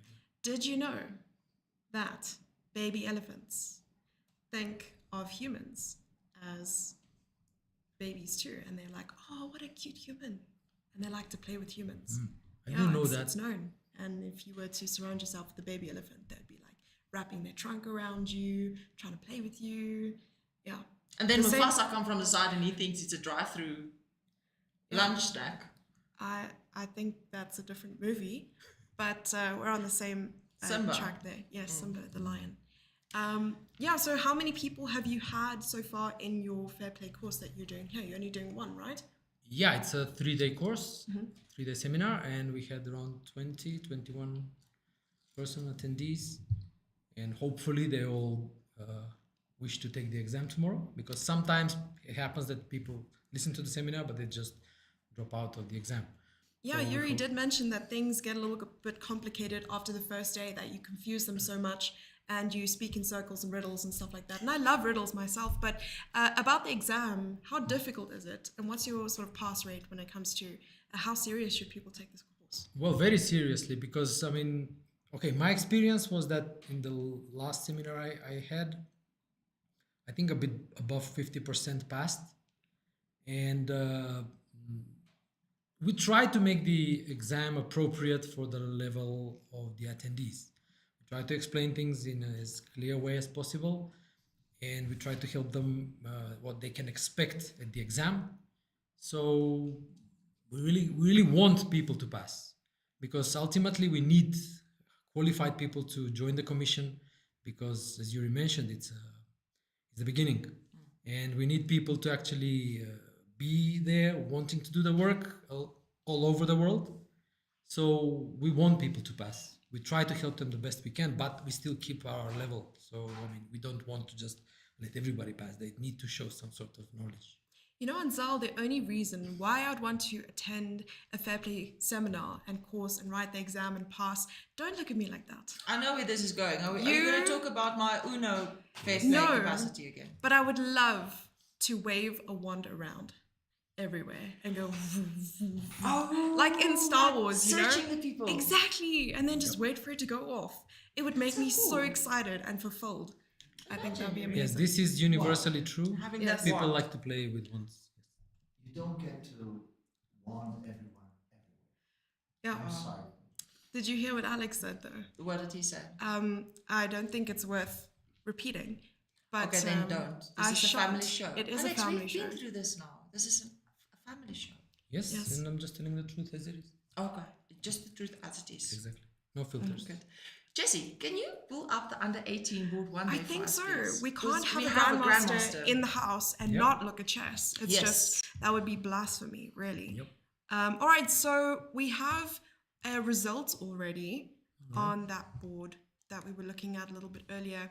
This is board one in the under 18 open section. Okay. And is it board two? No, this is under eights. My bad. Sorry. You know, Yeah, I sometimes was about to say this is sometimes very the- early for under 18. Yeah, Yeah, this is. Mental loss. I was just about What to time say did they that. start? Today they started at 3. Okay, now it's 6, so 3 hours. Yeah, it should be time turbo time. So it's that phase. I'm trying to seem professional. So you hide the board, Right. you shift whichever game you want to look at, and then you go back. Okay. It takes years of practice. So Yeah, just for as an interest experienced sake, streamer, I think you should be quite capable of doing that. I'm not allowed to press any buttons. Normally she gives me a mouse, but it's not connected, so I don't feel. So I will click. I'm not a pro. So But yesterday she you're left happy? me alone for a few minutes, and I tried, but she was clever enough. She switched the mouse off, and I don't know how to switch it on again. And that's why for 2 days we had no internet. All right, so let's take a look at the board one that we're looking All at right. on the camera as well. You can see that the Okay. under 18 open section, they are sitting there pretty intensely. Just for right. interest sake, Alex, the games that you see here Yeah. are 15 minutes delayed. All right. And then, so on the camera, in the live camera in the room, that's the actual position. But, Right, but for we can't fair see play, just listen to this. Fair play purposes, we Fair are play delaying purposes. the Yes, games. yes. You see But what it's I did like fair play. there? Fair play. But you can't actually, I mean, okay, you can discern a bit more on the live stream. Yeah, maybe you can So see. you're not going to scold us No, if you turn that off, you mean? if we keep it on? I'll keep it on, yeah, sure. Oh, so, no, the fair play officer said we should make that smaller. Oh, That's what he's trying to say, right? oh, I see. Yeah, I mean, because like looking at this position and looking at that position, you can kind of make some, like how the game proceeded. Yeah. You can just kind So of it defeats the understand. purpose. Yeah, exactly. So, I mean, if you look at this, it's not quite like, you know, It's it still went. worth discussing, don't you think? Yeah, okay, maybe Because perhaps, okay. the no, main no. point is perhaps, you know, Anzel, maybe we should put like a little sticker over the board and just focus on the players. Yes. Because that's really why we have That's the what cameras. we want to do, Yeah. yes. So Okay. here we have Egypt versus Tunisia. Uh-huh. And if we were to go back, this is the last one of the... We have some kerfuffles happening in the background, and I think it's... That is Yuri planning his hit on me. I mean, Yeah, killing but me. I told him that he'll have to go through me first, so it's fine. It's your will. Sorry, Yuri, Where- just be careful for the cord there. Just Yeah. step this way. Ah, okay. Where there is a will, there's a relative. There's a Yuri. There's a jury. There's a And jury there is a jury. and a jury. So let's go from the start. Yeah, Jesse. sure. Yeah, look at let's the game take a from the look. start. Okay, Sorry, this we- looked like, we had a Queen's Indian. Sorry, let me move the microphone so Right. that you can also see the game. Yeah. So A3. Queen's Indian. Okay, G5. Okay, now transposing to Queen's Gambit declined. Takes. Okay. Yeah, we didn't want to mention the transposition on stream because we thought, you know, Alex would fill that in for us later on. There you go. Uh, Queen B3. I'm worried about what Yuri's plotting and planning. I wish we had a camera to show that direction as well. Unfortunately, we do He's not. got a big flip chart sheet and he's writing against the wall on the sheet. And just he's- write on the wall if that makes you more comfortable. I'm not a writer. Yuri is a All right. poet. He's a poet. Yep. He's a poet. Oh, Oh. wow. You're going to read poetry romantically towards us. Recite the poetry, my bad. Okay, this is standard stuff more or less. G6. So what do you think about G6 here? Because Well- we saw that this move took 25 minutes for Yeah, black to well, play. it's not a. I mean, it may happen at some point, but at this point wasn't strictly necessary. Normally, what black does in these positions is that okay, they need to decide what to do with the knight on b8, and what that knight usually does is tries to get to e6. Now there are two ways to do that: knight d7, knight f8, knight e6. Here that's not really possible because the pawn on d5 is hanging. Trying to be like Hikaru. Yeah, stuff like that. So another way to do that is black then usually plays c6, yeah, and then the knight goes either via d7, f8, e6, or alternative route is a6, c7, e6. Would you recommend that black try and trade off this bishop? Because this is something that we discussed on stream as well. But no. You see, the point is that after c6, okay, This is why we'll never be strong players, because it's both yes and no. Anzel. yes and no. So do you want coffee or tea? Yes. Yeah, no. Yes. Yeah. That's the correct answer, but not here. Yeah. So the point is that after c6, okay, I don't know if you can make moves on the board. Yes. Okay, you can. So the point is that like that bishop on b7 is actually useful defending that pawn on c6. Okay. And otherwise, if you exchange it, then c6 will be very weak. In fact, in these positions, for example, knight goes to d7, white often can play queen a4 and bishop a6, seeking to exchange that bishop himself. I see. Okay, So once that bishop you went is a little exchanged- bit fast for me there. Alright. So my brain works at about a third of the speed. No, make the c6 move, okay? C6. Right, and now let's just make some moves like, okay, just to illustrate the point, queen a4, no, queen a4, Queen a4, yeah, queen a4, knight d7, knight d7. and let's say bishop a6. Maybe it doesn't work, no, but white plays. Maybe it doesn't work because maybe there is b5.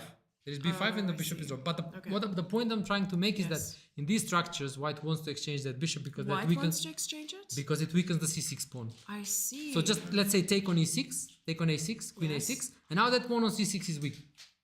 And white can just double on the c file, get the knight maybe to d3, play b4, and attack the queen side. Okay, that is some crazy vision right there. So the point is that it's like it's a Carlsbad structure, but the pawn is already on b6.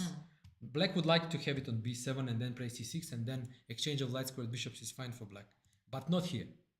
Okay, so it's some sort of an exception to the rule, exactly because of that pawn being already on b6 and the queen side structure being somewhat weakened for that.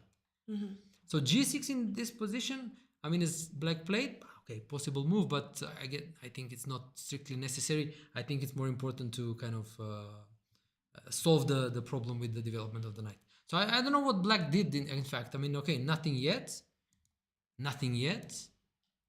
Okay, You like- nothing yet. So Like you see, king of so you see, I mean, made like g6, bishop g7, get 3 moves, now even f5, fourth move, completely neglecting development, okay? Which cannot possibly be good. I mean, h4, I'm not so sure about h4. So but- the knight is still in his pajamas. Exactly. And only now, after having weakened with f5 and so forth, maybe stopping e4, but still, and black goes c6 now. So, Yuri, what do you think of this position right now? It's beautiful. That's a great answer. All right, so let's continue. Yeah. It's fair. It's fair, Yeah, but c6 they're now. still playing. Yeah, See what I did there? Yeah. 92. 92. Okay. It's kind of a strange plan. Normally, what white does is just move the queen and then starts b4, a4, attacking on the queen side.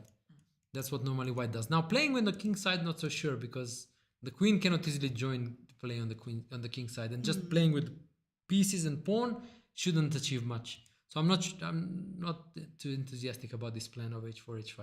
So, Yuri, when did you become a grandmaster? Yuri didn't become. I mean, sorry, never, Alex. He never I'm sorry, became Alex. a grandmaster. I was 18, You were 18 when you became super grandmaster. not super, just grandmaster. Just grandmaster, Another Alex. game. When Yeah, did you another become game. grandmaster? Yeah. Oh, here we go. Yeah, Yes. it's downhill at another game. Downhill, Yes. another There we game. go. Yeah, no, I became like 2013. Long time ago. And how did you celebrate? Oh, I had a massive party. A massive Oh party. yeah. No, that was a long time coming. Me becoming a grandmaster, I suffered through hell and back, and then I promised to myself, okay, once I become, I'll have this massive party. I invite everybody I know, and it was a massive party. I can assure you, the details will follow after the stream. Oh, lovely. Yes. Oh, So you can remember some of it. Then. Yeah, yeah. Okay, Oh. fantastic. Well, then you Then it didn't. wasn't that yeah, big. Exactly. Oh yeah, it was. Yeah. That's why I remember it, because it was. Okay. I mean, in spite of the state I still made an Remembered. effort to remember. Yes. Nice. Okay, so So bishop h6. Do you think that white here is actually playing on the wrong side of the board? yeah, that was my impression. Because the queen is offside. The queen is on b3, and it can't really join the play there. Normally, it's black who plays on the king side in these structures. So just a wrong plan. It sounded like a football term. Yeah, Offside. I was also Offside, thinking yeah. offside Yeah. now. Offside. Yeah. Yeah, so bishop b1. Bishop b1. Oh wait, but talking about football, isn't there a game that we are watching tonight? Italy Yes, it versus is. Spain. Yes, it is. Yeah, And we this is teamed very up. important. Yes. I'm Spain. with Team Spain. Yep. Team Then Spain. I suppose I should be with Team Italy. Yeah, on the Of left, course. on the other side. Yeah. The pasta. The The pasta. Okay, Pasta la bishop vista. a6. That's strange. Knight e5. So you don't like bishop a6 here. Why? Well, I mean, again, it's about that pawn on c6. I don't know if maybe knight b4, rook c1 can happen quickly, because bishop a6 does nothing. Okay. Like a pawn on steroids. Giant pawn. Maybe. Yeah. But the knight moves, and then the bishop's doing nothing on the diagonal. It's just empty. So I don't know. Like, okay, knight e5. King okay, some. So probably coming over to the king side, maybe. Yeah, but that's a bit slowish, because the structure is loose. Okay, queen a4, rook c1. There are some ideas that can put pressure on black's position. G3. Okay. Okay, white was worried about something happening on the h file, but okay. Okay, now this is some sort of a massive. This is a mistake. grandmaster thing. I think it's but okay. But okay, yeah. No, I mean, it's very hard to judge during a game. You need to calculate a bit more deeply to be able to say with some certainty whether a move is good or not. I mean, we have these like question marks and evaluations and stuff, but then again, they don't mean anything until we have seen the, let's say, refutation, if there is one. Okay, so here you need to calculate a bit. Okay, so queen c3 not being a good move. I mean, it's hard for me to say at first sight like why or what should have been played instead. Probably there's something forcing. I don't know if it's rook c1 or take on d7, jump with the other knight on e5. There are definitely moves to be considered. There's also queen a4 hitting the bishop. If it moves, pawn on a7 hangs. So, I mean... So it's just a missed opportunity to take advantage. Well, probably, yeah. I mean, we don't know if the players were in time trouble or not, how much time they spent on each move, so it's... Well, this is how much time they have right now. No, right now, Yeah, yeah. but But on that particular move, queen c3 being a bad move, I mean, I don't know. Okay, Knight takes, pawn takes. Would you say pawn takes or... This is always, and this is something that Anzel and I speak about constantly. Captures in the center. It's so difficult to know, even if it's like a bishop or a pawn versus a pawn. It's very tough to know what is better. Yeah, I mean, obviously there is no general advice here. I mean, it's always very concrete. I mean, knight e5 looks natural because it hits the pawn on c6. Okay, you established this very strong knight. On the other hand, d5 wins the tempo, liberates d4 for the knight. Okay, maybe there will be some tactical tricks based on e4, breaking open the center. Not very likely, but still. So he took and he was like, mate in 25. Well, that would Because be the something. queen must go to To What e6. a beautiful Six, 'cause blockading otherwise piece. Yeah. Yeah. Now knight d4. Okay, it's something Oh, forcing. I like that. I do like that too. Something forcing, yeah, okay. But then after queen takes e5, you take with the queen on c6 or? I would guess so. I mean, the point is that black's king is weaker than white's. And that means generally that you would like to keep queens on board. So it just general strategy, yeah. And now, okay, better. Okay, f4. That just looks awful because just what I said. Okay, the white king is safer because okay, it has better pawn shelter as compared to black's, and just weakening it with f4, it just looks awful. So. But okay. But okay. But okay. What to do? I mean, they played it, but okay, you can't change it. I mean, what to do? I mean, Yeah. Okay, queen's f6 wanting to exchange. Yeah, this probably is- rook c1 here, no? or again, I mean, now I'm not really sure if white's king is so much better than black, so maybe an endgame is in white's favor. But now it needs to decide how to do that, whether take or rook c1. Oh, what about can't we just swing the bishop over? You want to Bishop play- a2. Yeah, it also makes some sense to attack d5. Because suddenly, if we can get the d5 pawn off. No, not now. But I mean earlier. Would it? Where was the queen? Before this move? Oh, I see. I had to move the queen. Yeah, I had to move the queen. Okay. No, Yeah, queen yeah. f6 is okay, normal. Okay. Okay, now we have this. Okay, rook d7 and g4 is played. Okay, okay. The endgame still looks okay for white. I mean, mostly because that bishop on h6 is out of the game. Rook on h8 also. And then IQP on d5. White's pieces are more centralized, better coordinated. Oh, this is cute. The bishop sack on g6. If the pawn takes. Yeah, that's a trick, or simply knight e5 also is fine. Ooh, I'm slow. But then I saw rook here, and I wasn't sure. No, knight e5. Just Then 95. Yeah. So okay, this is a nice tactical trick. Yeah, it takes either take on g6 or knight e5, attack the rook, attack So you g4. have to move attack. your bishop back. Well, you probably don't want to. Well, who knows? I mean, there is a threat gf5 and then knight d4, and how does black defend f5? Because no matter where you move your bishop to, okay, now it's very difficult to. No, but maybe so I was also looking at this. maybe also just g5 check. G5 check. Yeah, King and then back. king f7, knight e5 loses. So king e6, okay, E6. and then either knight d4 check, another check, rook h1 winning over the file, or knight e5 also, I was also attacking the looking rook for and a the way pawn to on just g6. stop the rooks from, connecting, because then you can play this and you can, control the file. But I suppose there's also Yeah, but the c file. just for example, okay, let's just play g5, king e6, knight e5, e5.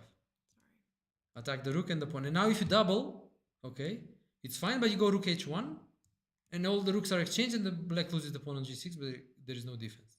But two bishops for black. Fine, but the pawn is a pawn. But then also f5 will be weak. Knight g6 captures, and knight h4, and f5 is attacked. So, okay, let's see. Take, Chop off everything. take. And now here. Okay, maybe that's an issue. Knight g6, bishop e3, king g2. I mean, maybe, but yeah, maybe this is not working But quite you also right. win this, no? So you I mean, it's not quite clear. f4 is king, f4 is king. Yeah, F4 f4 and maybe. No, but this is now fine. Just to material is so. Okay. I mean, Yeah. no. The king is too far away. So maybe you don't trade rooks. My point was that after g5, g6 is very weak. Yes. So even in this situation. Okay, now maybe there let's are some checks. Come back. Okay, but then how do you steal? The knight is tied down to f3, then to guard h2. So it's not that. Okay, maybe something more precise is required. Okay, but black is under pressure. That's for sure. In this position. Maybe take and just. Okay, that was played. Yeah. Disadvantage. Oh, it is. But there were moves. Sorry, I can't see the max. Takes. Well, probably not the best. And now because there are two open files against white's king, so this. So you start with this, maybe. Maybe. But then some check on g7, maybe. Or maybe it was important. What was important here to play?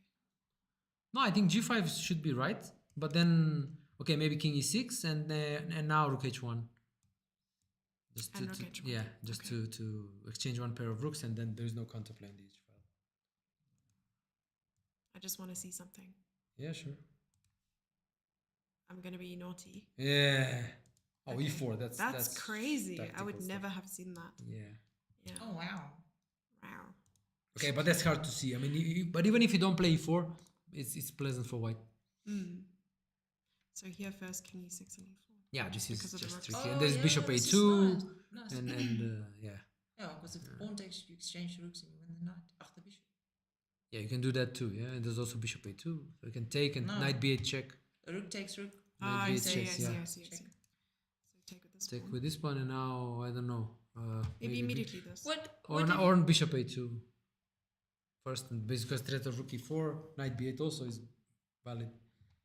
But take. Yeah, I'm also thinking. Yeah. Okay, take, but you don't. I think you should aim for something more. No, but don't you win? Rook take, Rook takes check and you win. Yeah, but you have given. You only give rook e4 check and then rook e7. Okay, yeah. So bishop takes, pawn takes, rook takes e7. Ach, e4 check. Yeah. King moves away and you take the rook on d7. Yeah, there's rook e5 check. Show it. Maybe he just missed. Yeah, king e5, rook e5, and then you win the rook. And take the rook on d7. Yummy. Yummy, gonna fill my tummy here. Now we've added to it. Very, very nice. Yeah. Okay. Okay, so rook h1 is rook played, H1. yeah? Okay, now black should be kind of fine. I mean, it's still something to because the bishop was kind of scattered. No good coordination, but somehow these open files and for example, black can just go rook g7 check, and then if f5 is somehow attacked, then there's also always bishop c8 to defend it. So Maybe king of. okay, maybe exchange or not, rook g8 maybe something like that, like rook gg8 or something like that. Yeah? Just to keep GG8. no, the other one. GG. The other G. GG. The other GG. G, sorry, yes. Yeah, I mean just to keep both control over the both files, and then if something knight d4, bishop c8. I mean, again, white is I would say practically more pleasant, but black should somehow probably hold. What about theoretically? Theoretically, should be a draw. Fair enough. Should be a draw. So this is the played on board 1, and it's the game between the leaders, right? Yeah. Yes, at the moment. That's the one happening there. Right. And then Michael Simpson, South African, won against Jamie. Congrats. And this one is Caleb versus Ali Lin. And Caleb is the top rated player in the section. Right. But he's 14 years old. He is. Playing under 18. Under Okay, 18, that's yeah. actually, you have a good player there. Yeah. Yeah. And he's got a convincing advantage already. Yeah. Yeah, I mean, a pawn up, better king, good pieces, Nice queen. nice queen, should be winning. Yeah. I mean, still a lot of pieces on the board, things can happen, but normally with normal play should be winning. Mm-hmm. Yeah, good going for the South African. But we will not keep you much longer, Alex. We know that Well. you have better things to do and better people to see. I'm not sure, but okay. Oh, say that again. I'm not sure. Did you all hear that? Ha, ha, ha. Yeah. What time does the match start? The soccer match 9 or sharp. football? 9 sharp. sharp. So you're going to prepare yourselves in a bowl of popcorn before then. Do they sell popcorn here? I did smell popcorn earlier. Next to the wine. Next, It must there be. you go. Magic word, wine. Indeed. But family friendly. Okay, yeah. Yes. We call it coffee sometimes. Oh, okay, yeah, sure. Water. true. This is water. Yeah, This is you can, water. You can It witness is that's actually water, yeah. And we've been joking about having water in our cups the entire time. Brown water with sugar and milk. Brown water. Yeah. Sugar and milk. But yeah, That's Deep, actual water. caffeinated water. right. And this is transparent water. Yes. There are also other transparent liquids, but this is water. And not the same one now. No. Okay. Okay. Well, before this gets a little bit more unhinged, we are going to call it there, guys. Thank you so much, Alex, for joining us in the studio. Thank you, Jesse. Thank you, And Anzel. to Yuri as well. He's been sitting in the background there, adding his 2 cents to Planning the my conversation. murder. I can see him drafting some things. I'm Background worried effects. about what he's actually writing on there. Yes. But we'll be back soon after this break. We'll just keep the camera up so you guys can see all the drama happening in the playing hall. Okay, and see you soon. Oh wait, one more thing. Do you have any last words? Or words of advice to the kids playing this Maybe tournament? words of advice. As a player. As No, a player. maybe not last words. 'Cause Last it's words not would that be time yet. awkward, yeah, but Yeah. otherwise, yeah, something of an advice. Well, Yeah. I mean, it's hard to give a general advice because every situation is different. But generally, I mean, if you want to succeed in chess, you need to love the game and to love working alone. So as long as you love the game that much that you are perfectly fine, and you want to work alone without any pressure from parents, coaches, whatever, then you'll be fine. You can dedicate yourself to chess because you are more likely to succeed. Working alone. Yep. And like being alone. No, working alone Is on that chess. why Working a on lot your of own. chess players go a little bit bonkers? Yep. That's it. Got you. It's sometimes a lonely game, yeah? It is Yeah, sometimes a lonely but game. mostly people like it, so that's why they choose chess. Yeah, but often there's a nice balance because if you go out here and you see the kids having fun and chatting and making friends, and and then you meet people like Jesse and myself, It's a very social environment, and it's a social game, except when you sit behind the board. Yeah. Then you're alone. Then you fight your own fight. But after that, it's just great. Yeah, well, we're really glad to know that after meeting us, your life is complete. And we will catch massively you guys improved. Yeah, massively. We'll catch you guys later after this break. Bye-bye. Cheers.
I can't take you guys anyway. And we are back live just to close up the stream and to thank you guys for being here today. It has been 3 hours of bliss. We've had some guests, we've had some very obscure and suspicious moments, and of course we've had a lot of laughs and good times.